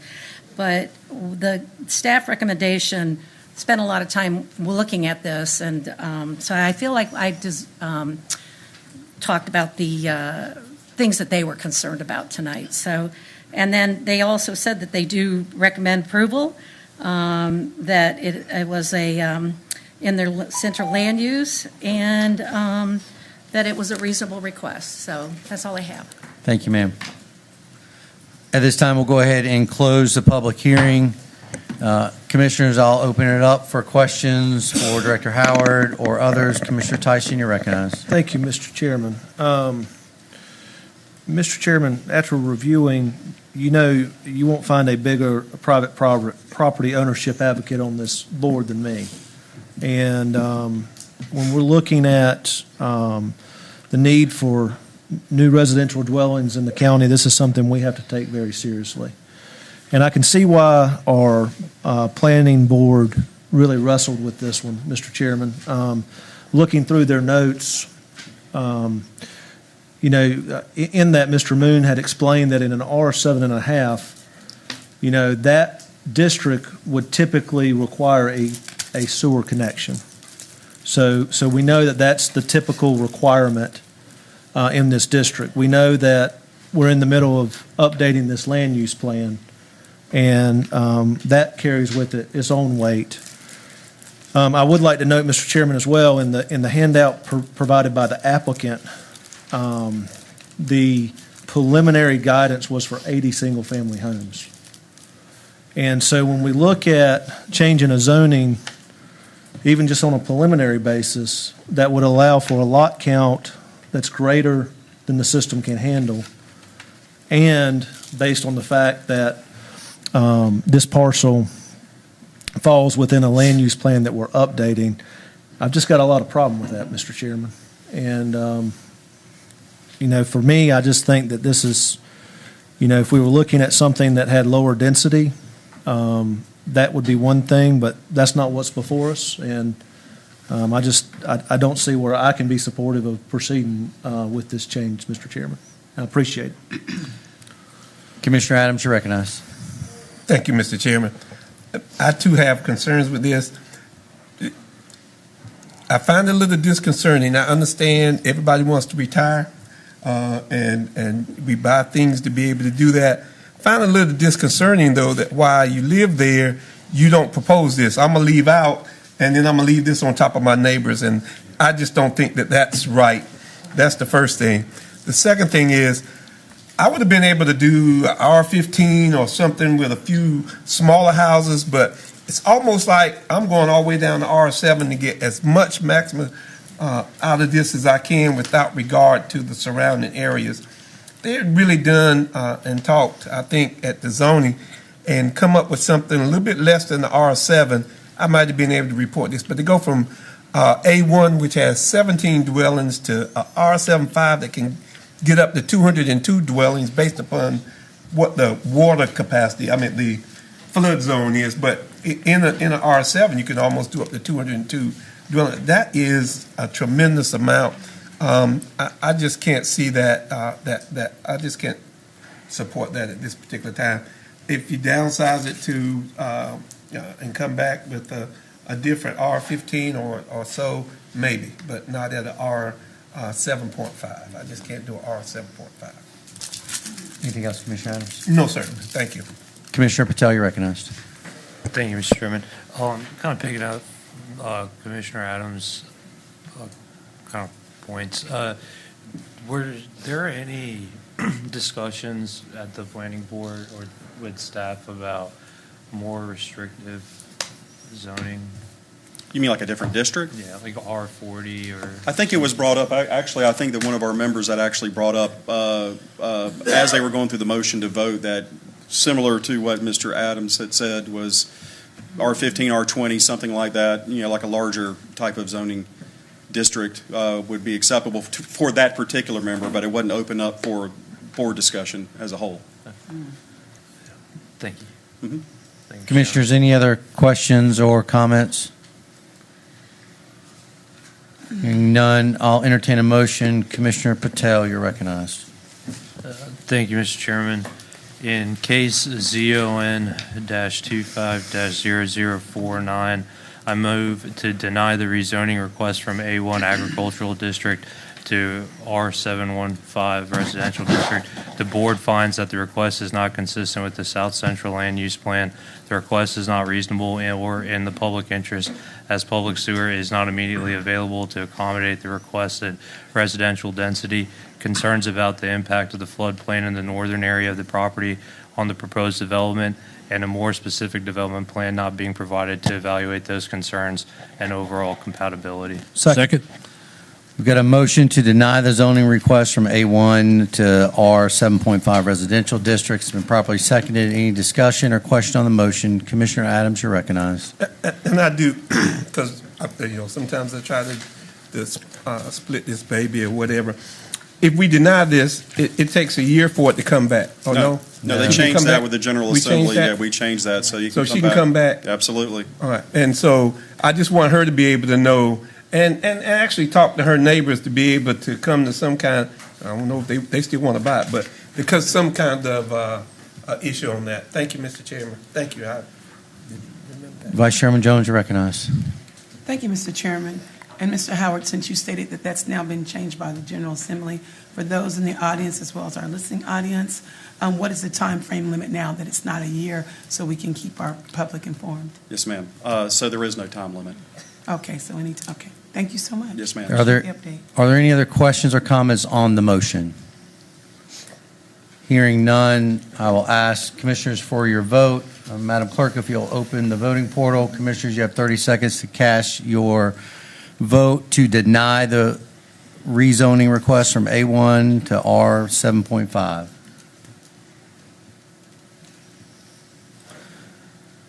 Madam Clerk, if you'll report the vote. Unanimously approved. We'll go ahead and move to item F, case ZON 250050, County Manager Greer. I'll turn it over to Director Howard, if you'd like. Wrong. So I don't think we have any speakers on this. Madam Clerk. There are no speakers. All right. I'll go through this quickly. So the first, as you said, this is case ZON 25-0050. This is also located in the area that's between Hope Mills and the city of Fayetteville, as you can see highlighted by the star. Again, just going through the first slide or two. The applicant is Riddle Companies Incorporated. The agent's Lori Epler. The request is to go from CP Plan Commercial to Agricultural.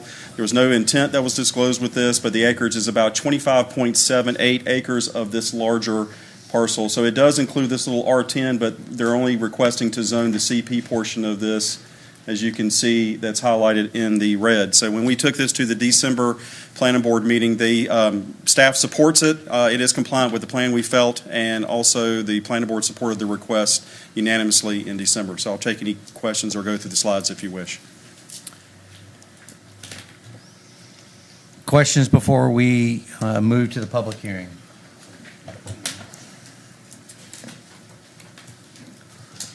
Hearing none. Mr. Chairman, just slightly go through the slides, only because there was a young lady that was here. She was interested in it. She didn't want to speak, but I think for her purposes, sure. I don't know if it's going to change a whole lot, but for her purposes, I think she might need to see that. She's just trying to figure it out. Okay, so those of you that are familiar with this area, this is going into Hope Mills. This is where the Sonic and the various commercial type of establishments are as you're going into Hope Mills, going in this direction here. There's a subdivision that's back here that sits at the terminus of Kingfisher and Loon Drive, south of Elwood Drive here, but largely there's a floodplain that comes back to here, a creek, and a wetland that goes back in here behind this commercial development. So for the most part, it's just an undeveloped piece of land. You can see the zoning, as I said, is CP. It's only the CP. It's not the R10 portion or the CD portion that's down here, so it's just the commercial part of that. Pretty much a blank slate, trees and woods. So there is water and sewer in this area. This is all PWC. So you can see that where the water and sewer lines stop, pretty much they terminate right at the property line. Mixed bag as far as topo, but generally it's a hilly piece of land. When you look at the Southwest Cumberland plan that was adopted in 2013, it does call for the associated zoning districts of open space and CD conservancy. The plan actually calls for open space, but when you look at the policies, when staff goes through this, we also just don't look at the map. That's easy. We go through the policies as well, too, to make sure that what we're recommending is compliant with the policies. And we did highlight here that land in the open space designated areas should be left natural, used for agriculture and some types of uses. So agriculture, A1 is our agricultural district. So that's why staff had supported and thought it was plan compliant, because our policies in there support it. This is the subject property sitting at the end of Kingfisher. And there's the sign. So you can see that. It's pretty stark. This is the southwest view. This is looking back into the neighborhood in Kingfisher. This is the northeast view. And then, as I said before, staff did recommend approval of the request, and the board ultimately approved it as well by 7-0 vote. Hope that was quick enough. Any questions before we move to the public hearing? Seeing none, I'll go ahead and open the public hearing. Madam Clerk, are there any speakers? There are no speakers. Go ahead and close the public hearing. Commissioners, any other questions or comments on this case? Hearing none, I'll entertain a motion. Commissioner Adams, you're recognized. Oh, wait a minute. I wasn't even back there. I was moved on to the next. This is 51? 50. 50. Oh, see that? Got me on 50. Got it right here. All right. In case zone 250050, I move to approve the rezoning request from CP Plan Commercial District to A1 Agriculture District. The board finds that the request is consistent with the Southwest Cumberland Land Use Plan, which calls for open space at this location. The request is reasonable in the public interest as it is compatible to and in harmony with the surrounding land use, activities, and zoning. Second. We got a motion to approve the rezoning request from CP to A1. It's been properly seconded. Any discussions or comments on the motion? Seeing none, Commissioners, I'll ask for your vote. Madam Clerk, we open the voting portal. Commissioners, you have 30 seconds to cast your vote to approve.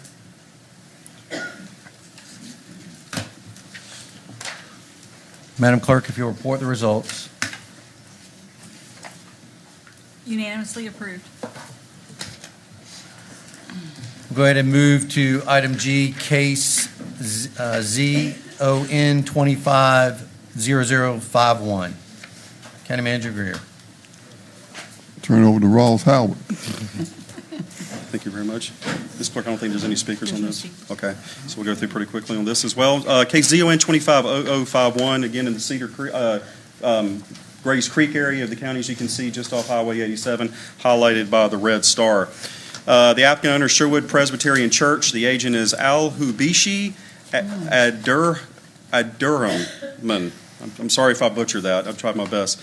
The request is to go from A1 agricultural to CP planned commercial for about just a little under acre, 0.91 acres. You can see highlighted by the star, this is Sand Hill Road, this is 87. It's for this little tract of land that is right here. You can see highlighted by the red crosshatch. I'll just show this just so you can get a better idea of where this is. I think everybody's familiar with the fire station that's out there. You have the shopping center that's here. That's actually a named road that goes through here. That is the Upton-Tyson Road for that area. So it sits right at that intersection. Staff sees it at some point. That's going to turn into a street intersection. So it's pretty much primed for commercial development. When we took this to the planning board at the December meeting, staff supports it. It was plan compliant. And the planning board ultimately supported that request by a 7-0 vote as well. If there are any questions, I'll be happy to go through the slides. Commissioners, any questions before we go to the public hearing?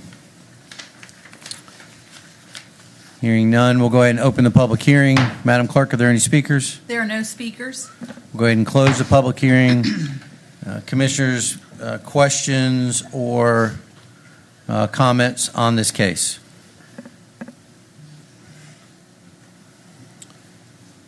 Seeing none, I will entertain a motion on this case. Commissioner Tyson, you're recognized. Thank you, Mr. Chairman. In case ZON-25-0051, I move to deny the rezoning request from A1 Agricultural District to CP Planned Commercial District.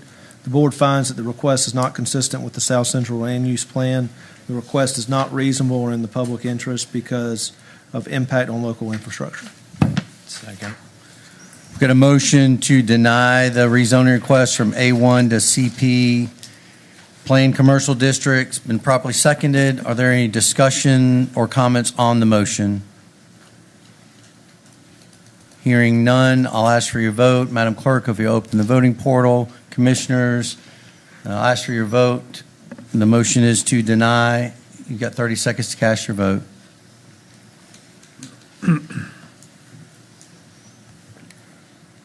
Madam Clerk, if you'll report the votes.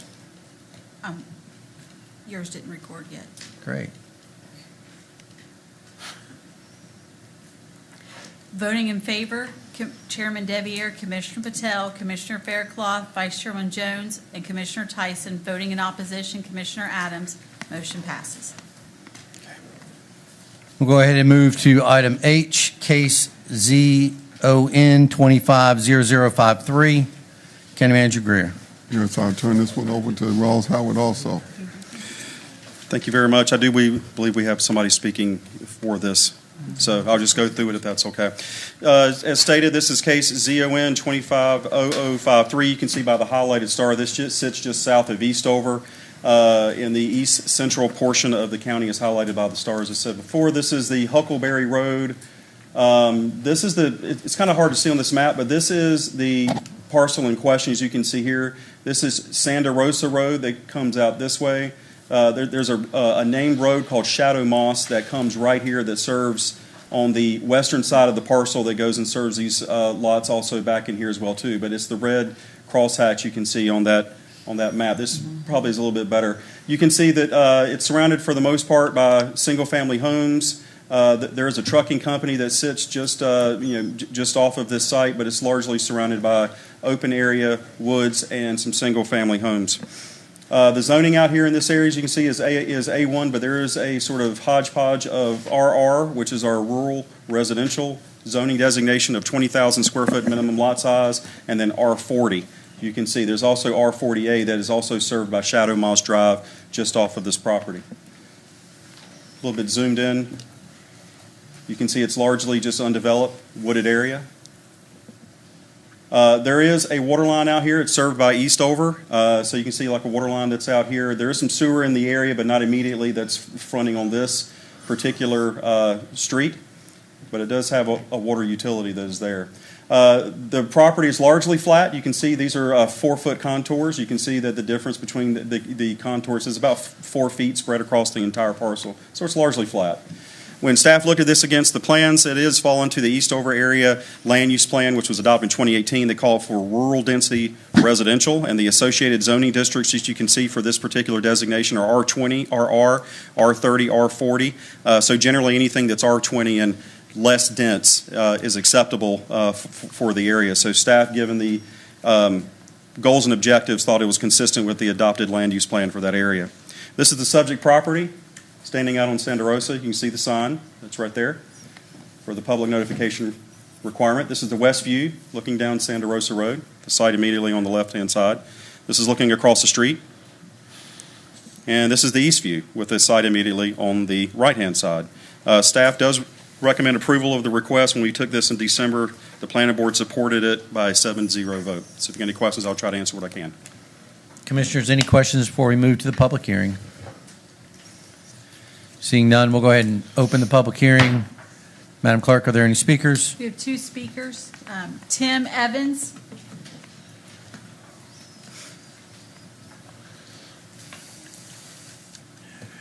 Mr. Chair, County Commissioners, County Manager, and staff, my name is Tim Evans, and I am being watched tonight. This tract belonged to the late Mac Williams and his wife, and we have purchased another tract on Rock Hill Road that was owned by the Mac Williams estate. The 2 sisters, which live out of town, had multiple offers on this tract, and they lassoed me and said, if you'll do right, you can get it. So here's what I would like to present to this case. There are people that want to do it right. Okay. It's approximately right at 15 acres. Mike Akers, soil scientist, texts it is perfect. If we went for R15, I could get 24 lots. If I went for R20, I could get 20 lots. At R40, I can get 13 lots. We're coming in with less than 10 lots, 5 of them being over 2 acres. Now, I've met with everybody concerned around it. The biggest landowner is Mr. Bixby across the road. Him and his 2 children own approximately 50 acres, and he was employed by MJ Sophie for almost 50 years. And he said, Tim, you're bringing the best you can bring to the neighborhood. Okay, let me finish. We're going to buffer this tract. It was cut and replanted by Mac Williams. In the restrictive covenants, I want these minutes noticed, in the restrictive covenants, we will put 60% of the trees will be left on this approximately 15 acres. Shadow moss will be buffered by 50 feet with 200 feet of shadow moss being landscaped with hollies.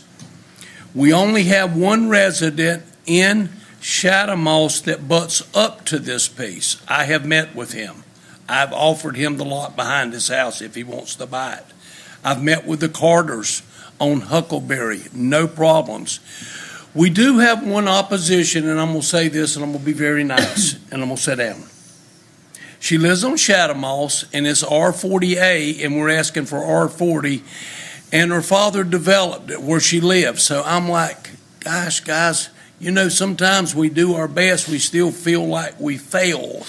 But under 10 lots, 5 of the lots over 2 acres, our other lots that front the Huckleberry will be over an acre.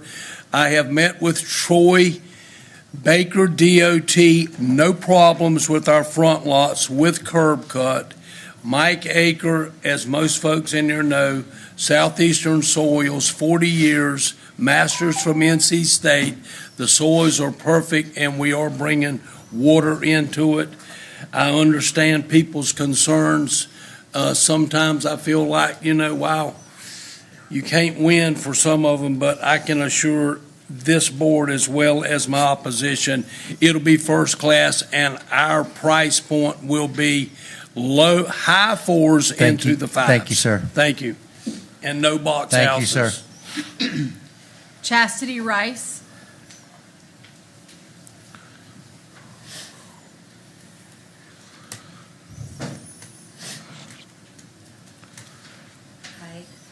Good evening. Good evening. Speech is going to be a little bit slurred. I had graft surgery on Thursday, so I have stitches in the roof and the bottom, so I do apologize. But I still have to try and still speak my piece.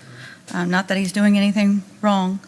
Tim Evans is telling us 7 houses, he'll keep it 60% wooded and a wooded buffer for Shadow Moss Drive. We're aware if he got the zoning, he can do whatever he wants and he can actually do more. We can only hope at this point that he keeps his word. Mr. Evans did say he cares about Eastover. However, he's not building a home here for himself, a family member, or even a close friend. This isn't in his backyard. These houses will be thrown up and built, and he'll make his money, and then they'll move on. We're left with whatever unfolds after that. Mr. Evans did tell us the day that he knocked on our door that this would happen whether we liked it or not. He kept saying he's a man of his word and he will only build 7 houses. The zoning could stay as it is and he could build 6, so why do we have to do 7? We truly do care what happens in our backyard. We built our home when our daughter was 2. This is where we brought our son home from the hospital. Our children are now 31 and 26. This is our home that my grandchildren come and visit now. All of us have watched our kids grow up on Shadow Moss Drive. We all look out for each other. We truly love and care about each other. And we care about keeping our private drives safe. Most importantly, Shadow Moss Drive just isn't a street with some houses. There's only 6 houses on that street. It's our home, and all of Shadow Moss Drive is our family. Thank you. Thank you, ma'am. Any other speakers? There are no more speakers. Go ahead and close the public hearing. Commissioners, any questions or comments for Director Howard or others? Seeing none, I'll entertain a motion. Vice Chairman Jones, you're recognized. In case zone 25-0053, I move to approve the rezoning request from A1 Agricultural District to R40 Residential District. The board finds that the request is consistent with the Eastover area land use plan, which calls for rural density residential at this location. The request is reasonable and is in the public's best interest as it is compatible to and in harmony with the surrounding land use activities and zoning. Second. We've got a motion to approve the rezoning request from A1 to R40. It's been properly seconded. Any discussion or comments on the motion? Seeing none, board, I'll ask for your vote. Madam Clerk, open the voting portal. Commissioners, I'll ask for your vote. You have 30 seconds to cast your vote. And it just moved. Mine's not up here. Did it? I think it disappeared. Can you just restart it? There we go. Start All right, again. one more time, Commissioners. Voting portal's open. Madam Clerk, if you report the vote. Unanimously passed. Go ahead and move to item I, case ZON 250054. Director Howard. Thank you, Bruce. Thank you very much, Mr. Chairman. This case, ZON 250054, as you can see by the highlighted star, this sits in the northeastern part of Cumberland County up towards the Wade Godwin Falcon area. The applicant owner is Brian Lopez and Margarita Lopez Archbold. The request is to go from A1 Agricultural District to A1A Agricultural. The intent is to add like a mother-in-law apartment to the back of their home. That can only be accomplished, as we determined, through a group development that would be associated with the rezoning if it's approved. The request is plan compliant. Staff does recommend approval of the request and went to the planning board last month, and they also supported it by a 7-0 vote. I'll be glad to dig into the slides if you want me to do so further. Commissioners, any questions before we move to the public hearing? Seeing none, we'll go ahead and open the public hearing. Madam Clerk, are there any speakers? There are no speakers. Go ahead and close the public hearing. Commissioners, any further questions or comments on this zoning case? Hearing none, I'll entertain a motion. Commissioner Faircloth, you're recognized. Thank you, Mr. Chair. In case ZON-25-0054, I move to approve the rezoning request from A1 Agricultural District to A1A Agricultural District. The board finds that the request is consistent with the Northeast Cumberland Land Use Plan, which calls for rural agricultural at this location. The request is reasonable and in the public interest, and is compatible and in harmony with the surrounding land use activities and zoning. Second. Got a motion to approve the rezoning from A1 to A1A. It's been properly seconded. Any discussion or comments on the motion? Seeing none, Commissioners, I'll ask for your vote. Madam Clerk, open the voting portal. Commissioners, you have 30 seconds to cast your vote.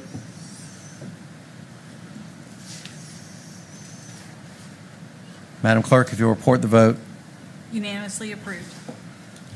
We'll go ahead and move to item J, case ZON 250055. Director Howard, you recognize. Thank you very much, Mr. Chairman. This is case ZON 250055, generally in the same area. This is the corner of Maxwell Road and Wade Stedman Road in the east central part of the county, highlighted by the red star. The applicant owner is Vu Hung Lee. The agent is George D. Reagan Jr. Esquire. The request is to go from R30 to C2P, plan, service, and retail for a proposed commercial strip center sitting at this corner. So it's just about 0.88 acres. You can see highlighted in the red crosshatch right here. The land use plans, this actually sits at the boundary of two other land use plans right at this intersection. And so two other land use plans call for this to be commercial. This sits within the, I believe it sits in the Eastover plan, which does not call for commercial. So if the board decides to move forward with this, it would require a plan amendment, and staff has put that in your packet for you. But for the most part, this went to the planning board last month. They supported the change to the plan and for the request itself, given the fact that you have commercial on all the corresponding corners. Staff does, I think I had mentioned, the staff does support the request. It went to the planning board in December, and they supported it by a 7-0 vote. I'll be happy to go through the slides further if you like. Commissioners, questions or comments before we move to the public hearing? Seeing none, we'll go ahead and open the public hearing. Madam Clerk, are there any speakers? There are no speakers. We'll go ahead and close the public hearing. Commissioners, are there any other questions or comments on this case? Seeing none, I'll entertain a motion. Commissioner Patel, you're recognized. Thank you, Chairman. Excuse me. In case ZON-25-0055, I move to approve the rezoning request from R30 Residential District to C2P Planned Service and Retail District, and find that one, approval is an amendment to the adopted current Eastover area land use plan, and that the Board of Commissioners should not require any additional request or application for amendment to the said map for this request. 2, the requested zoning district is located at a four-way street junction with established commercial and institutional uses occurring at all surrounding street corners and immediate area. And 3, other parcels at this street junction are situated within other adopted land use plans, each finding commercial uses consistent with their respective adopted land use plans and policies. The board finds the request is reasonable and in the public interest, as it is compatible to and in harmony with the surrounding land use activities and zoning. Second. We've got a motion to approve the rezoning request from R30 to C2P. It's been properly seconded. Any discussion or comments on the motion? Hearing none, Commissioners, I'd ask for your vote. Madam Clerk, if you'll open the voting portal, the vote is to approve. Commissioners, I'd ask for your vote. You have 30 seconds to cast your vote.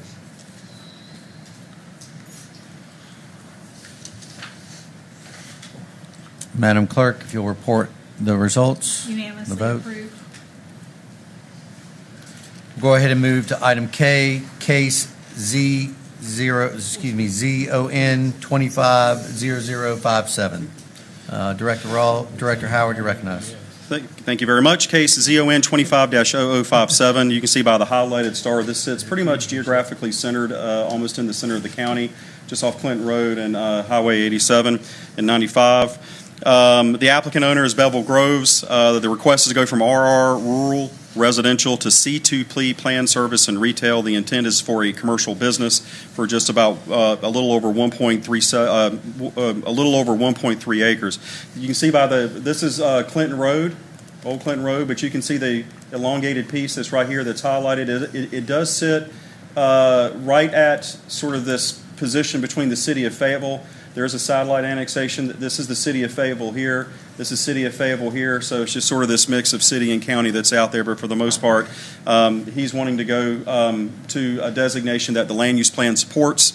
So staff is supportive of it. We took it to the planning board last month. They also supported it by a 7-0 vote. So I'll be happy to go through the slides if you'd like, or answer any specific questions if you have any. Commissioners, any questions before we go to the public hearing? Seeing none, we'll go ahead and open the public hearing. Madam Clerk, are there any speakers? There are no speakers. We'll go ahead and close the public hearing. Commissioners, are there any questions or comments for Director Howard or on this case? Seeing none, I'll entertain a motion. Vice Chairman Jones, you're recognized. Yes, in case zone 225-0057 is recommended by the Planning Board, I move to approve the rezoning request from RR Residential District to C2P Plan Services and Retail District.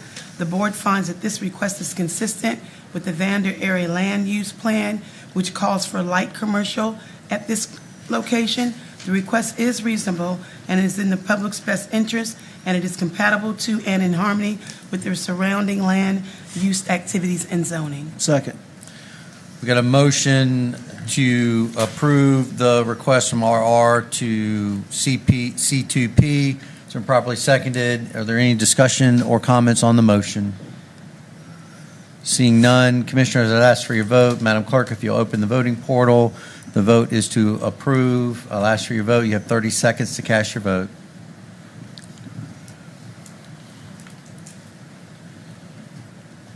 Madam Clerk, please report the vote. Unanimously approved. Go ahead and move to item L, case ZON 250058.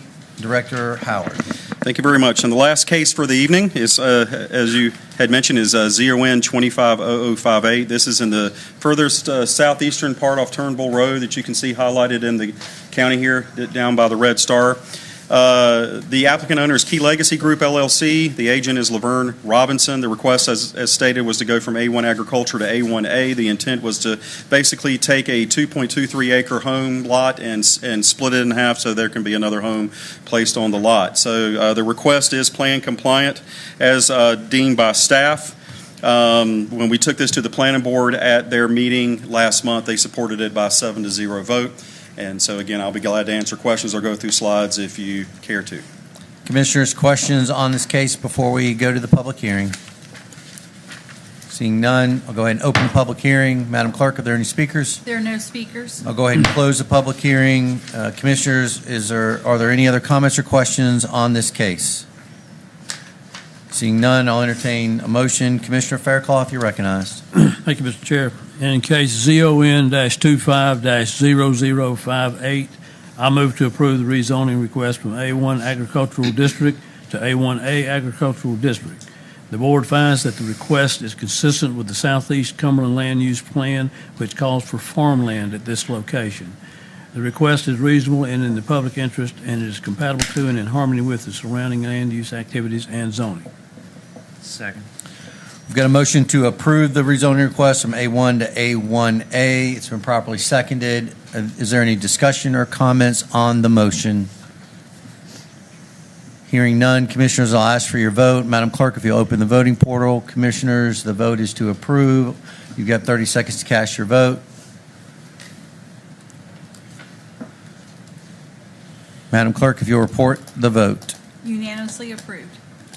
Thank you, Commissioners. Thank you, Director Howard. If we can not have 10 again. We'll go ahead and move to items of business. The first item of business, a consideration of RFP for real estate brokerage services. County Manager Greer. Yes, Heather Skeen, Assistant County Manager, will present this item and answer any questions you may have, and Rick Moorfield will add some additional context also. Heather? Good evening. Good evening. The county released an RFP for real estate broker services on November 19th, 2025, with proposals due on December 19th, 2025. 4 proposals were received and scored, with Grant Murray submitting the strongest proposal of the 4. On January 15th, 2026, the Board of Commissioners requested a copy of the contract and disclosure form, which is attached to the agenda item. We are requesting that the contract be awarded to Grant Murray and the board authorize the county manager to begin contract negotiations. And certainly we'll be happy to answer any questions and allow Mr. Moorfield to add any additional information regarding the contract. Mr. Moorfield, anything to add before I go to commissioners? No, sir. We can. I can listen to any comments the commissioners have. Okay. Commissioner Adams, you're recognized. Who were the other bidders? The other 3 bidders were, and I'm not sure I'm pronouncing this correctly, but Braithwaite Freight Lines, associated with Keller Williams, Kingdom Community Realty, and Rescom Real Estate. Commissioner Adams, anything else? Commissioner Patel, you're recognized. Thank you, Chairman. I did have a few questions for the county attorney related to the contract. For clarification, I know our RFP asked for exclusive buyer agency for this project. Is that the way that this contract is structured? The time that I had to look at this contract Friday, it appeared to me to just be a dual agency. We were approving a dual agency arrangement. The boxes were already checked. But I guess let me I'm trying to clarify. This agreement is only for the Unhoused Support Center project, correct? No, sir. No. It doesn't. That's what the discussion has been, but it's not limited to that. If I can continue, Mr. Go ahead with your line of questions, Commissioner Patel. Mr. Moorfield, I think the RFP did have that, if I'm not mistaken, it was for the project specifically and not for. I'm just going by the contract itself. Assistant County Manager Skeens. So the RFP was specifically for the Unhoused Support Center. The contract we have not discussed or negotiated. I asked them for a copy, and that's what they sent. And so we've not entered any type of negotiation with them related to the project itself, but it would just be for the Unhoused Support Center. Go ahead. Go ahead with your line of questions. Thank you. And then I did see in the contract, too, that they submitted commission for lease. I don't think that that's the board's direction to lease a facility, so I don't know why we would need that provision in there. And the third one was, we've got dual agency, but can we have it as designated dual agency so the firm can represent both sides of the transaction, just ideally with 2 different agents? Mr. Patrick I actually did say that was how they were setting this up. There are, but again, it just is a dual agency contract. We have an option, though, to, instead of just dual agency, we can do designated dual agency. So if we could update we can certainly ask for it. That's the board's. Yeah, we can certainly ask for that. I talked to Patrick about this Friday. We had very limited time when it came in and the deadline for the to get it uploaded to the agenda. And I mean, he told me that they would do it that way, but there was no time to change any language, and he didn't think the language needed to be changed anyway. And at that time, I thought that Grant Murray was also had this property listed. I understand now that it's actually it is a Grant Murray firm, but not this firm. So there are 2 separate. Commissioner Patel, anything else? Not at this moment, Chairman. Thank you. Vice Chairman Jones, you're recognized. Thank you, Mr. Chairman. And this question is for our attorney. Grant Murray, a well-established organization. They've done work with us without any issues or problem before in the past. Number one question, correct? Have they not? I think I might be getting mixed up. I know they've received a bid from the city, but in the past, we've never had any issues when they've received one. I just want to get that clear for the public's attention. Is that not correct? I'm not. The question is, I don't recall a former contract with Grant Murray. Okay, it might have been the city I was thinking about. But then, which I don't think they had any issues over there either. So my second question is, as you stated, because we did ask to get this back quite soon, they are open, then like you said, no one signed this, to that of the discussions that we had, because I don't want to confuse the public. Do you foresee there being any issues with the concerns that came up, which are valid, of them amending the contract before it's actually signed, since it hasn't? My correction, Mike, this is just a review. This is not the official, no one signed it, so you don't see that being any issues of these requests not to happen? I would, to what Commissioner Patel said, I would request the board to direct that we only do a designated agency. If you look at we didn't fill this form out. It was this way we got it. And it is clearly, if you look on page 3, client does authorize the same individual agents to represent both the client and the seller, landlord, in a transaction. That is not a designated agency contract.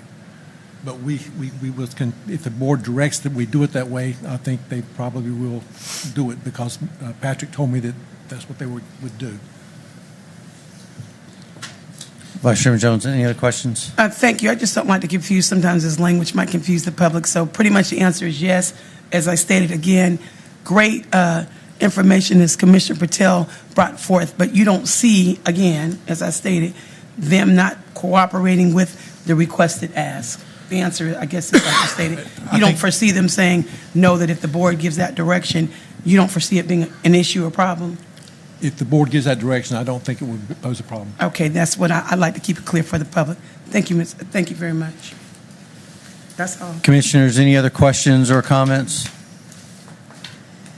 Seeing none, I'll entertain a motion. Commissioner Patel, you're recognized. Thank you, Chairman. At this time, I'd like to move to award the bid to Grant Murray Real Estate and approval of the contract based on the points that I've mentioned to the county attorney. That'd be removal of the lease provision, and I wasn't concerned about that because we're not going to do a lease, but we can. I think that would be a problem. And if it being a designated agent rather than a dual agency, And limited to the, per the RFP, to the unhoused support center project. but that was another question that I had. You know, we have kind of had our sights on a specific piece of property. This will be any property. Mr. Attorney, if we can get a second of that, then we'll get discussion on it. And we can I'll modify second this. the motion for the purpose of discussion here. Thank you. Attorney Moorfield, if you'll continue. Thank you. Is it the board's intent that this be, at this point, just for the specific property that you have discussed most recently, or for any follow-up property if that doesn't work out? Commissioner Patel, you recognize. I believe, from my standpoint, I think we would like it to be for this project, because I know the staff does do a tremendous amount of work in-house. So if we do have any transactions, I don't see the need to potentially pay out commissions that are. Yeah, clearly the project, but I mean, any other property other than the property that you've expressed a particular interest in, any property for this unhoused I think support it was center? for this project. Okay. That's what I Vice need. Chairman Jones, you recognize. And again, for public not to be confused, so it's my understanding that they will, anything that's affiliated with this project, say if it doesn't work out as the attorney has stated, we won't have to go back out and do a rebid. They would move forward with that, correct? That's my understanding. Okay, thank you. I think we can work that out. Thank you. All right, so just to clarify the motion, we're going to move to award the bid to Grant Murray with the approval of the contract with changes to reflect designated agency in Section 9E, specific to the unhoused project only, and we'll strike the lease provision. Correct. Any other comments or discussion on this motion? Seeing none, Commissioners, I'll ask for your vote. Madam Clerk, if you'll open the voting portal. Commissioners, the motion is to approve the award. I'll ask for your vote. You have 30 seconds to cast your vote.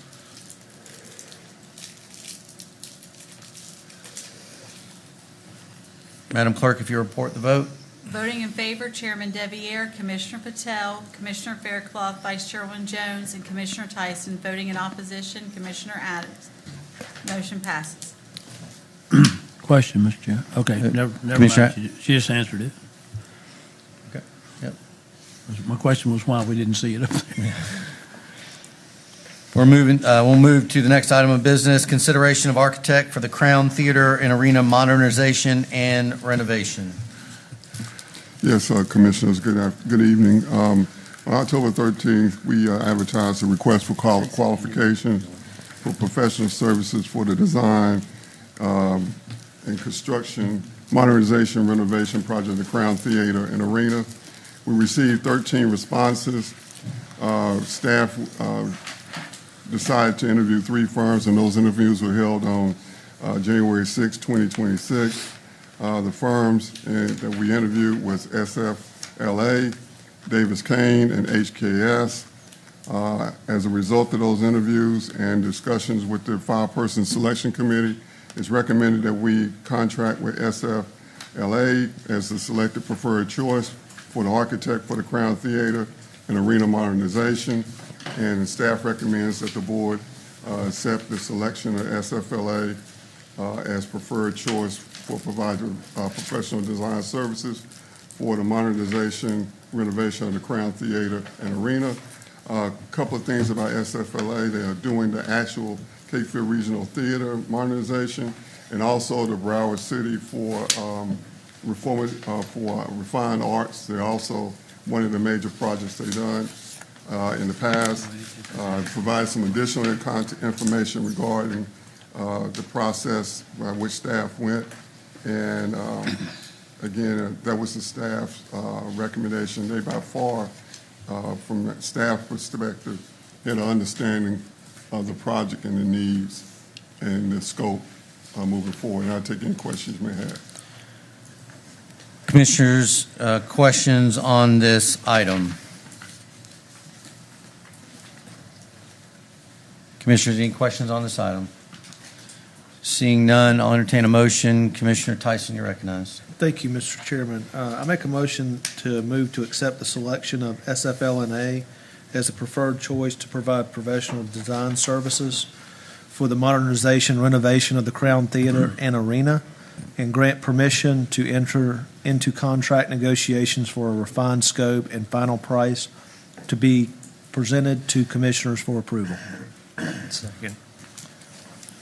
Got a motion to accept the selection of SFLA as a preferred choice. It's been properly seconded. Is there any discussion or comments on the motion? Commissioner Faircloth, you're recognized. I'm not sure this is on the motion. It may be a little tangential, but as I've stated in the past, in the final analysis, I want to know what the costs are discretely for the arena versus the auditorium. And I don't know if we have to get involved in that in this contract or not, but if that's agreeable with the board, I've got some vested interest in knowing why or what the actual outcome, final outcome of the auditorium versus any other project. So I need that number broken out sometime in the future. Will do. Thank you, sir, and thank you, Mr. Chairman. Commissioners, any other questions or comments on this item? Vice Chairman Jones, you're recognized. Thank you, Mr. Chairman. So to Commissioner Faircloth's concerns and points, do we not already have those numbers, Manager Greer, or how long would it take to be able to get those numbers that separates that of, as he was stating prior, the Crown from the other part? When can we get those numbers? It will probably be the early part of April. We're going to issue the CMAR RFQ this week. Once we get the CMAR on board, we're going to have a planning meeting with all 3 groups to come up with a plan to present and provide the costs of combined and individually for each of the theater and the arena. So the first week of April. Yes. Vice Chairman Jones, anything else? Thank you, Mr. Chairman. That'll be all. Any other questions or comments on the motion? Hearing none, Commissioners, I'll ask for your vote. Madam Clerk, if you open the voting portal, Commissioners, I'd ask you to cast your votes. The motion is to approve. Secondly, the next item. Hold on, County Manager, we I'm haven't sorry. reported the I vote forgot yet. we have. Please. Madam Clerk, if you'll report the vote. Yes. Voting in favor, Chairman Devier, Commissioner Patel, Commissioner Faircloth, and Commissioner Tyson. Voting in opposition, Commissioner Adams and Vice Chairman Jones. Motion passes.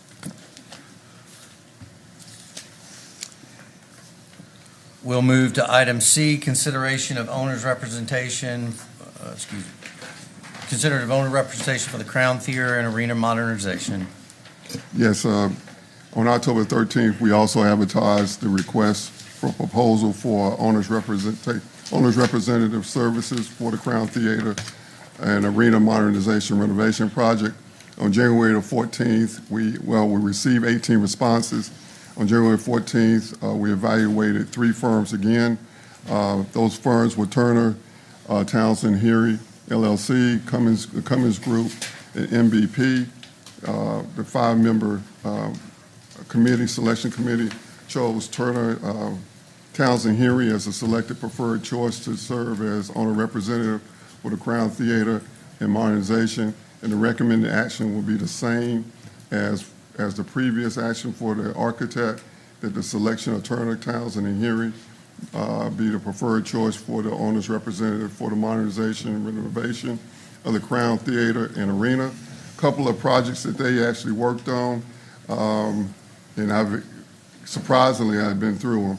The Raleigh Convention Center this past summer, the Walter B. Washington Convention Center in Washington, D.C., and the Georgia Aquarium and the Mercedes Dome in Atlanta, Georgia. And so they had a very thorough and concise presentation, and we all were in favor of moving forward with them. Now, I'll take any questions you may have.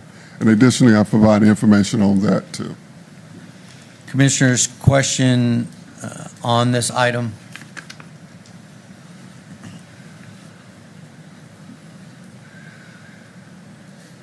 Seeing none, Commissioner Patel, entertain a motion. Thank you, Chairman. This time I'll move to accept the selection of Turner and Townsend Heery as the preferred choice to be the owner's representative for the modernization renovation of the Crown Theater and Arena, and grant permission to enter into contract negotiations for a refined scope and final price to be presented to Commissioners for approval. Second. Got a motion to accept the selection of Turner and Townsend and Heery for the owner's rep. It's been properly seconded. Any discussion or comments on the motion? Vice Chairman Jones, you're recognized. I just want to be clear, so the number of factors with this as well, we can't get those numbers, so the same applies as far as the separating what the actual cost will be. I'm presuming the numbers for this as well won't be able to come back till April 1st? Yes. Okay, thank you. Thank you, Mr. Chairman. Commissioners, any other questions or comments on the motion? Seeing none, Commissioners, I'll ask for your vote on this item. Madam Clerk, if you'll open the voting portal. What? Commissioners, I ask you to cast your vote. You have 30 seconds. The motion is to approve. Madam Clerk, if you'll report the vote. Voting in favor, Chairman Devier, Commissioner Patel, Commissioner Faircloth, Commissioner Tyson. Voting in opposition, Commissioner Adams and Vice Chairwoman Jones. Go ahead and move to item D, the Chivari property contract. County Manager Greer. Yes, I'll turn this over to Rick Moorfield, County Attorney, to present and answer any questions you may have.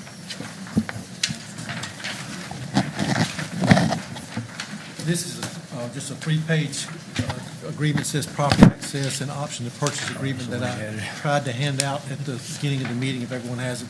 The board had discussed this in closed session, and this contract is with Omna Chevet LLC, the owner of the property that on Chickenfoot Road. that the board is interested in terms of looking at as a well water source for one of the phases of Grays Creek. And this agreement is consistent with the terms that the board directed being there, including the price of $30,000 for the 6 months period of us having this option. This does not set a price. You can see the purchase price. We will negotiate a purchase price after we determine the suitability of the property for its intended use. We acknowledge that he has offered to sell the property for $1.3 million, and the other provisions in there are just sort of standard provisions for this type of agreement. It's the recommendation of the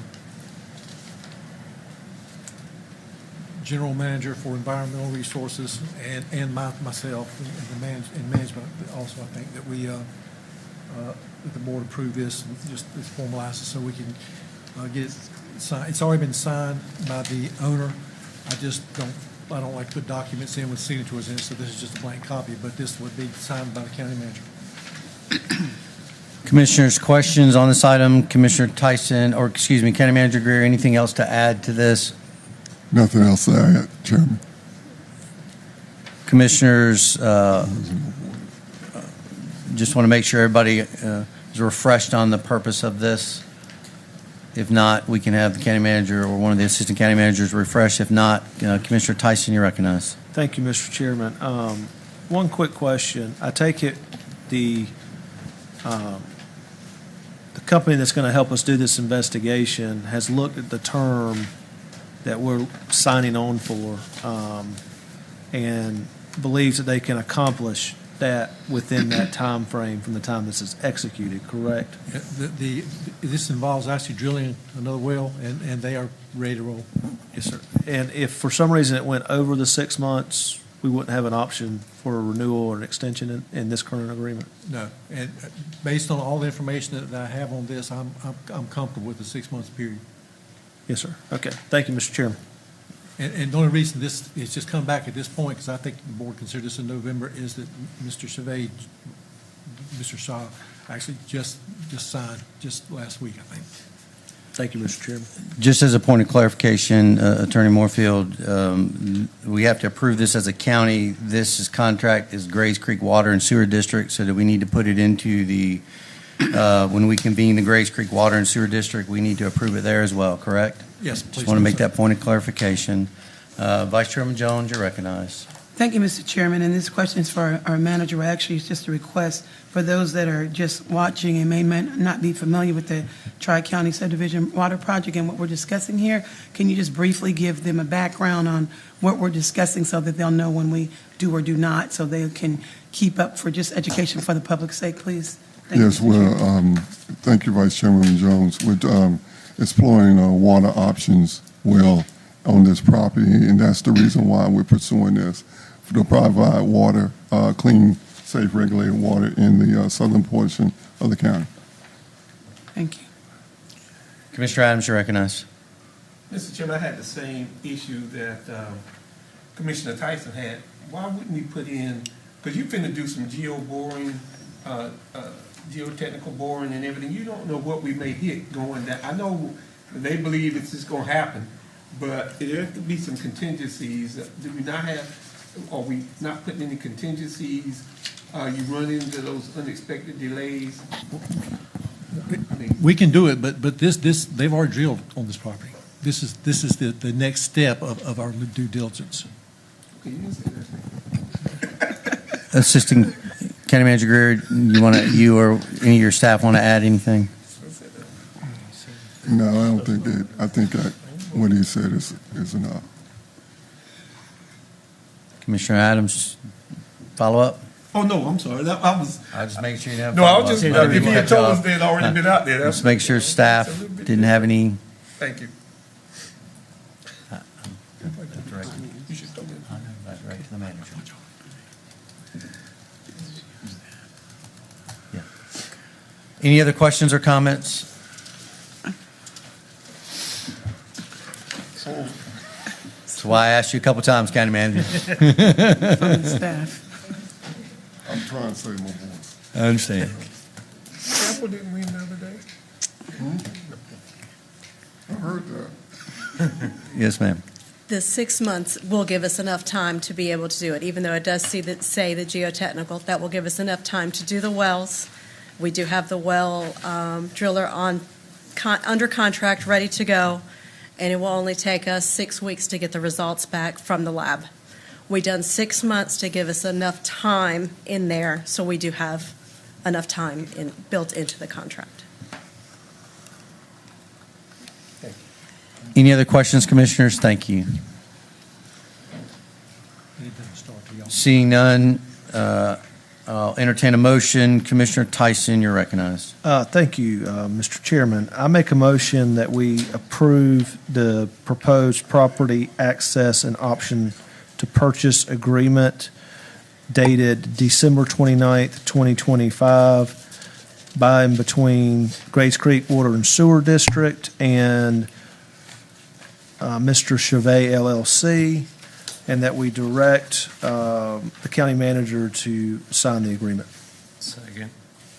Got a motion to approve the purchase agreement. It's been properly seconded. Is there any discussion or comments on the motion? Seeing none, I'll ask for your vote. Commissioners? It was walked on. It'll be a manual vote. Yep. Commissioners, I will ask for your vote. All in favor, raise your right hand. Unanimous. And we'll go ahead and move to item E, which is from the consent agenda. Original item J on the consent agenda, approval of miscellaneous Crown Capital Project Budget Ordinance 260248 and declaration of official intent to reimburse expenditures. Before we move to County Manager Greer, Commissioner Adams, anything you want to preface this with? Well, for one, this was on our agenda setting conference, it was pulled off, and it just went from there to a consent agenda without any discussion. I just didn't understand. That's the first question. I didn't understand how it got pulled off the agenda setting where we would have heard all of this and then stuck on a consent agenda without any kind of information update or anything. County Manager Greer? Yeah, I can answer. Yes, it was, I'm sorry for my voice. It was approved in Finance Committee. And we needed to add, it was previous, and we needed to add it into, add a budget amendment. And so that's why it was put on consent. It was pulled because we didn't have the budget amendment attached to the agenda session. Probably in hindsight, should have been an item of business, Commissioner Adams. And just for clarification, and so it was approved at the Finance Committee, so per our rules, it can move to the consent agenda. Yes, but I would just say, I'm sorry for my voice. It's all right.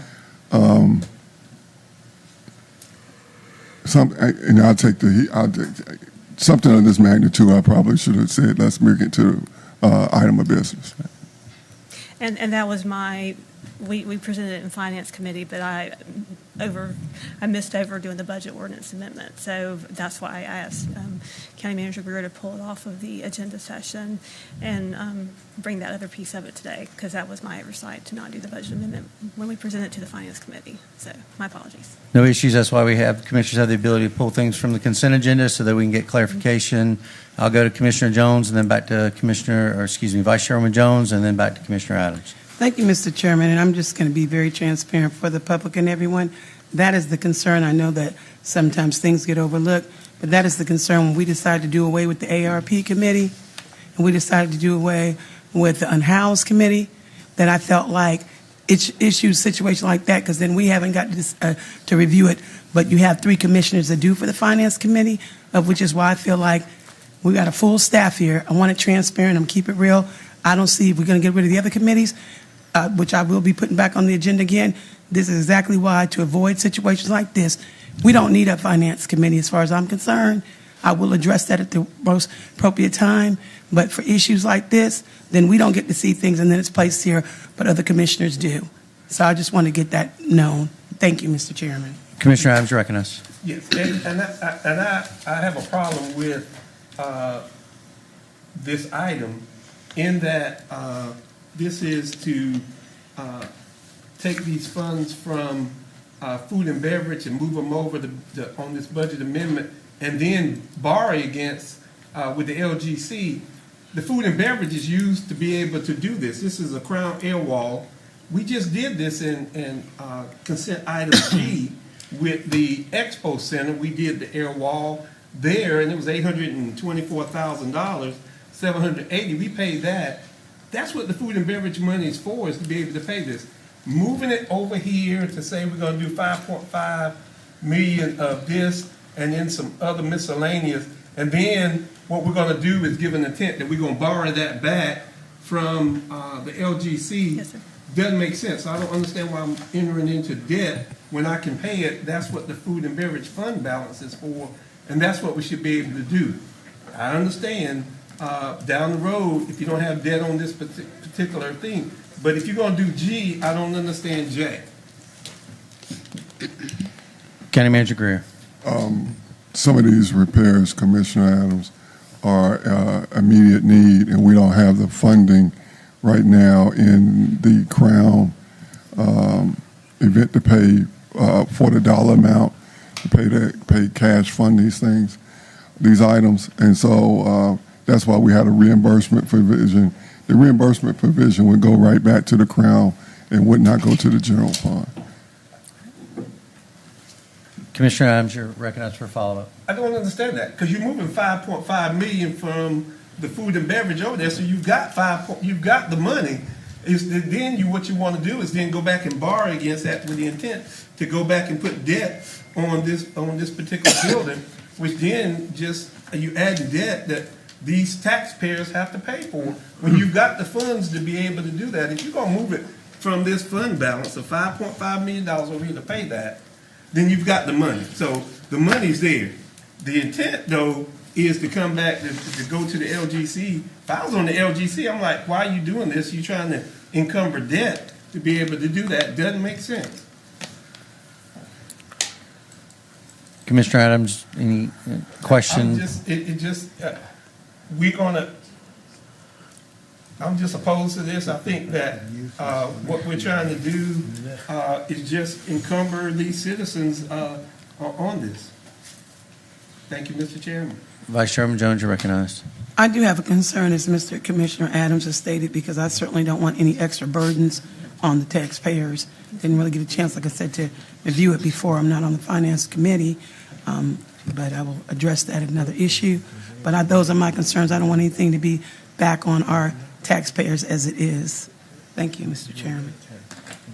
Commissioner Tyson, you're recognized. Thank you, Mr. Chairman. County Manager Greer, the question that was posed by my colleague at the other end of the dais, would that be a question that maybe Assistant County Manager Shaw could shed some light on? Would it be appropriate for us to ask her? Yes.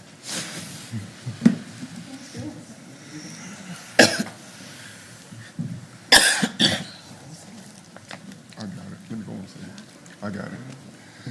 One of the things that we're trying to do with this debt issuance is that the debt for the Crown is paid off in 2026, and if we don't issue debt, we're trying to make sure that we have the flexibility. As long as we have debt, the food and beverage tax stays intact. And as we look at trying to modernize and renovate the area of the complex and other items, we're trying to make sure that we keep the food and beverage intact by issuing debt. Commissioner Patel, you're recognized. So I'm not the biggest fan of food and beverage tax, but since we do collect it, and it historically this has been utilized to operate the Crown complex. So if that's kind of been the model for the operations financially, what other avenues would we have currently to suffice? If we would not have anything but the general fund. Commissioner Patel, anything else? Not right now. Thank you, Mr. Chairman. Commissioner Adams, you recognize. I mean, let's just be transparent. What we're trying to do is move this money over and say this to go back to the LGC to put debt on this building so we can continue the debt to be able to have the food and beverage. What the citizens of this community can do, there is another option. You go to the people, just like they do in the other counties, and say, we need this food and beverage tax. Will y'all vote to do a food and beverage tax? If the citizens of this community say yes, you got a food and beverage. They say no, you don't have a food and beverage. That's the option. To play the games of moving this money to be able to do that, and when we've got this 5.5 to be able to pay and don't put debt and debt these citizens, that's what ought to happen. Commissioner Adams, anything else? Nothing else, Mr. Vice Chairwoman Jones. Thank you, Mr. Chairman, but actually, I appreciate that Commissioner Adams, he beat me to my point. I was going to say there could be another option that we could go to our citizens and see if we could do that, but I don't want to be redundant. Just in agreement with him, and that was going to be my recommendation, so glad we're on the same page with that. Thank you, Mr. Chairman, and thank you, Commissioner Adams. Commissioner Faircloth, you recognize. Does the board see any value in kicking this back to the Finance Committee? You know, the useless Finance Committee?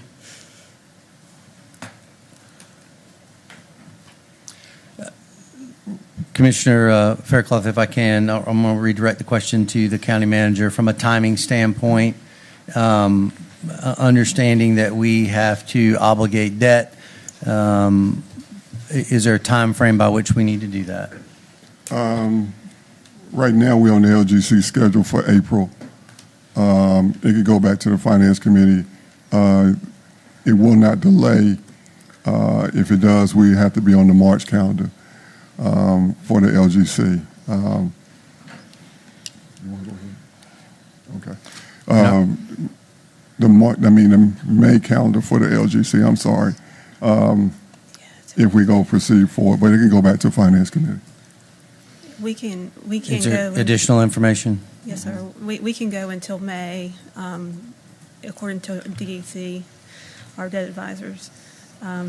If we need to push back, they've given us the green light that we're good to postpone until May to go to the LGC if that's the preference.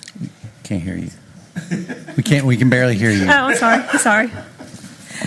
We can push it as late as May to go to the LGC. So the next finance meeting is in early February, so we can move back to the Finance Committee to have a conversation, and move back to the agenda session if we want in February and have a further conversation around it. That's fine. Okay, Commissioner Tyson, you recognize. Thank you, Mr. Chairman. I would be against that action, Mr. Chairman. We've got the three members of the Finance Committee here now. I don't see what additional information can be gleaned by just kicking the can down the road. And I'm just going to keep it real with you, Mr. Chairman. I think this is more political maneuvering than it is anything else. I think it's an effort to sunset the food and beverage tax because certain people didn't maybe like how the project pivoted from our downtown location to modernizing our other facilities. And I just think to play games with this would be reckless. To push up right against the timeline would be reckless. There's not really a reason to do that. If there was additional information that we could be gleaned from going through that process, I would welcome that. But I know for one, I don't want to go to the taxpayers of Cumberland County and tell them, hey, we got to pull money from your ad valorem property taxes to subsidize the Crown because we decided to sunset the food and beverage tax, which has been helping to pay for capital improvements and operations there, Mr. Chairman. I just think that would be reckless, and I appreciate your time. Thank you, Commissioner Tyson. Vice Chairman Jones, you're recognized. Thank you, Mr. Chairman. I don't know about waiting for it to go back to a Finance Committee because I'm going to keep it real, too. We got a board of 7 up here, and I'm going to state it again. When we got rid of 3 other boards, ARP Committee had finance coming through there. I was the chair on that. This isn't political because y'all know I'm very outspoken. And the same way we got rid of other committees, Finance Committee, which is why if I would have more opportunity to review this stuff, we have 7 members up here last time I checked, not 3. So I don't know about going back to a Finance Committee. As he stated, Commissioner Tyson, keeping it real, maybe going back to the full board on as reference to on a work session, because hopefully we'll be getting rid of all these other pick and choose committees as we did the unhoused and the ARP Committee. With that being said, or we can vote tonight, because as far as I'm concerned, I do agree, and I made it known, it's not political. We stand where we stand, just like we all did on the Crown Arena position itself, because I'm mainly concerned about, yes, the taxpayers and their money and their concern, just as I was on the other issue of the individuals, that whether it's the houses or whether it's the Crown, we work for the people. Thank you, Mr. Chairman. Commissioner Patel, you're recognized. Mr. Chairman, thank you. I don't believe we'll benefit anything except for lost time if this goes back to the Finance Committee. Thank you. Commissioner Adams, you're recognized. I do take issue with, I don't do things politically, I do things for the right reasons. You even got in this $5.5 million Crown unallocated for projects to be identified. Don't even know what those projects are. It's just to be able to get this up to that amount. The Crown Air Wall, again, we did it at the Expo Center. We can do it here. The sound system and the curtains and the netting, that's not anything that has to be done like right this second for that to be able to continue. And so to take the voice away from the citizens is just the wrong thing to do because of the fact that we moved up against this wall. We talked about this wall, I talked about it months ago, way back in what, December, October, whatever. We knew this was coming. And so this is not political, it's about doing the right thing. Commissioners, any other questions or comments on this item? One quick question from the chair. This model of budget ordinances like this, is this a historical model that we've done previously in previous years? Yes, sir. We always incur a small amount of debt to be able to go into the LGC. We got to have the contracts in place. You can to be able to go to the LGC. And so therefore, that's the reason why the time is, in essence, we do it, and then we do it in reimbursement resolution. So quick question, if you can speak into the mic so we can get it recorded. Again, so this has been a model that we've used in years past, and you can address the chair. Yes, yes, sir. As far as I know, yes, it is. We incurred a small amount of debt previously when we were working through the sunset provision, and there was a small amount of debt that was incurred, and we did the reimbursement resolution where we went out for debt, we paid ourselves back. Commissioner Tyson, you recognize. Thank you, Mr. Chairman. I got a question for Ms. Straw. So when we were planning the proposed Crown Event Center, was this model used to extend the debt on that so that we would be able to issue debt for that facility and use this funding mechanism to pay for that project?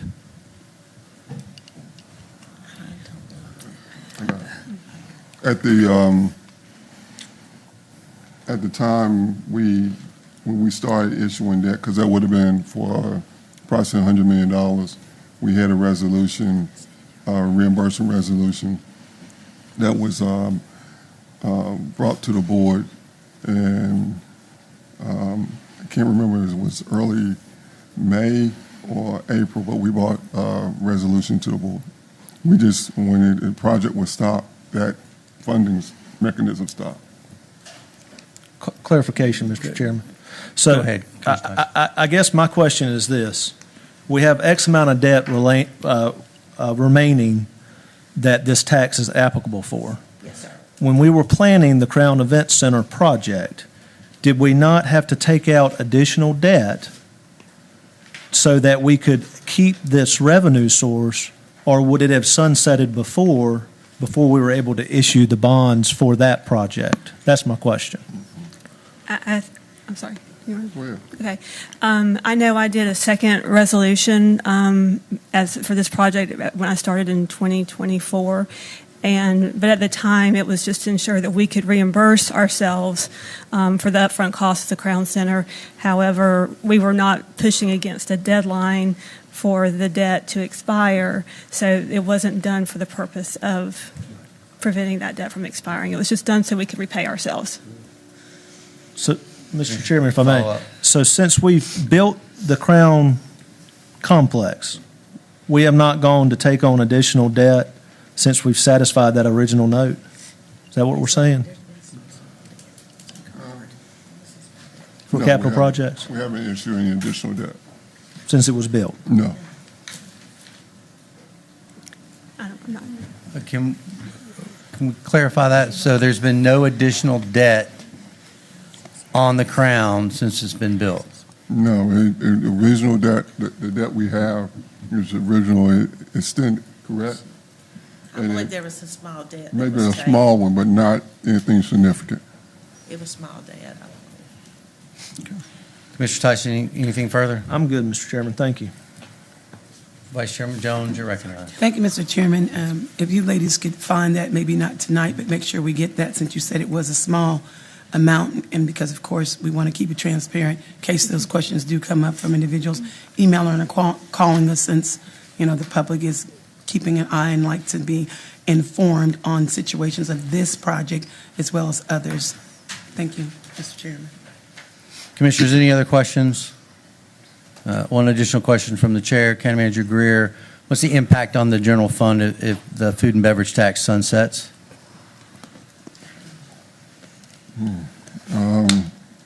I'll have to look at the annual cost. Just swag it. Give me a rough estimate. I'll say about $8 million a year. $8 million that goes to services that we provide that come from the general fund. So support for schools, support for public safety, support for infrastructure. It'll be about $8 million. Commissioners, any other questions?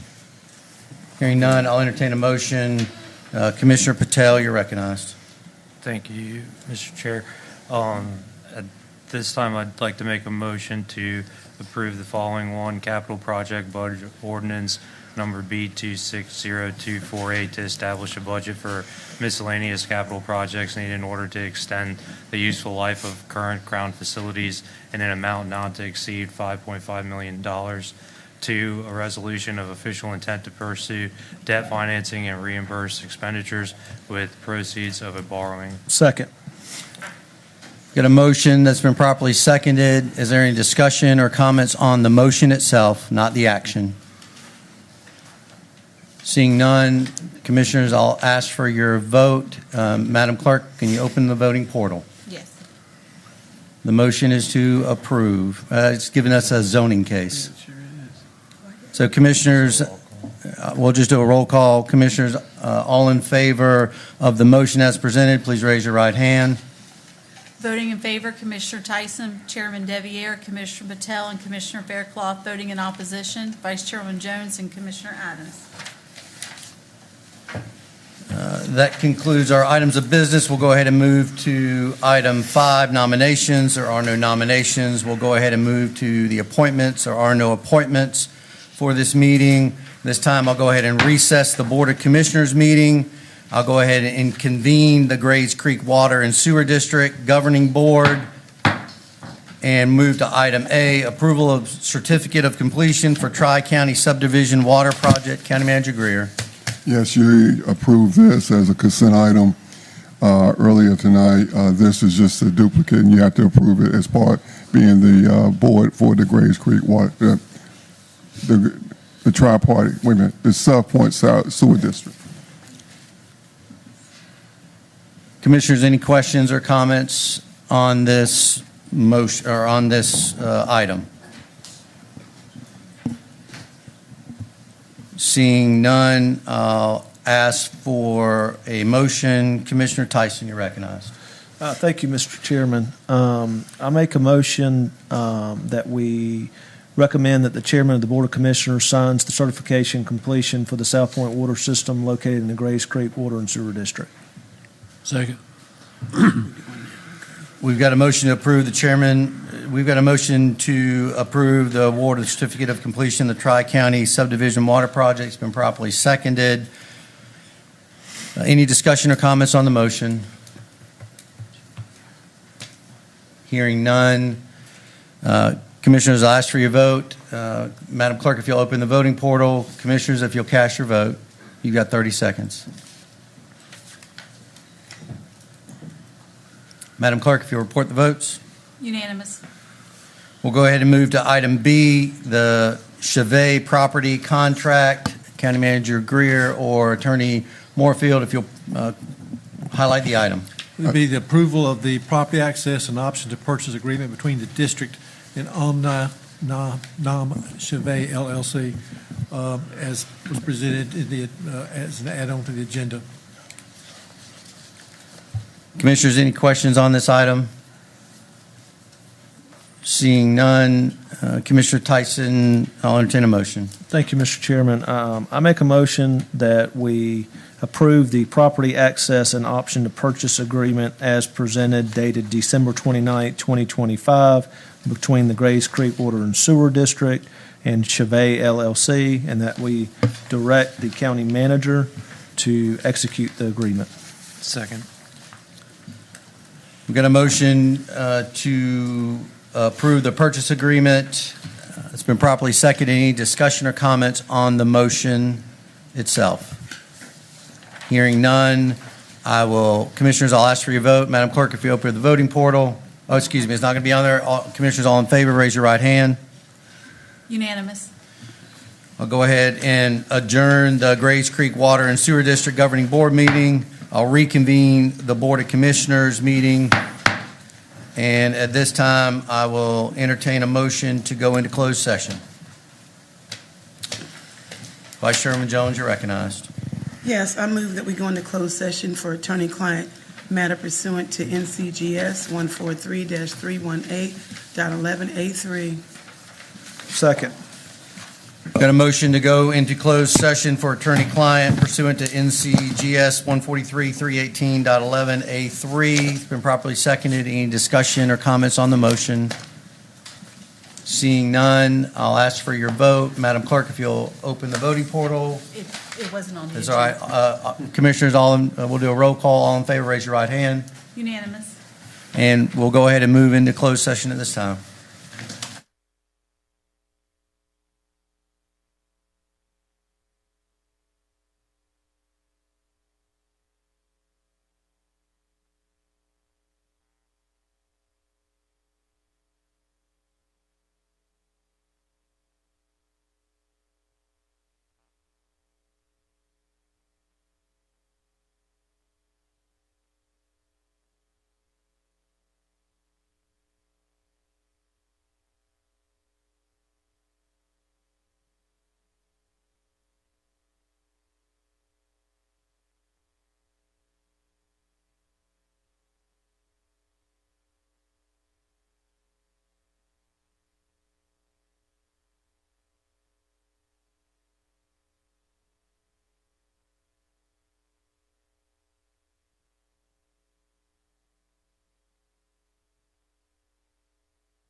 This time I'll entertain a motion to come out of closed session. Vice Chairman Jones, you're recognized. Yes, motion to come out of closed session for attorney-client matter pursuant to NCGS 143-318.11A3. Second.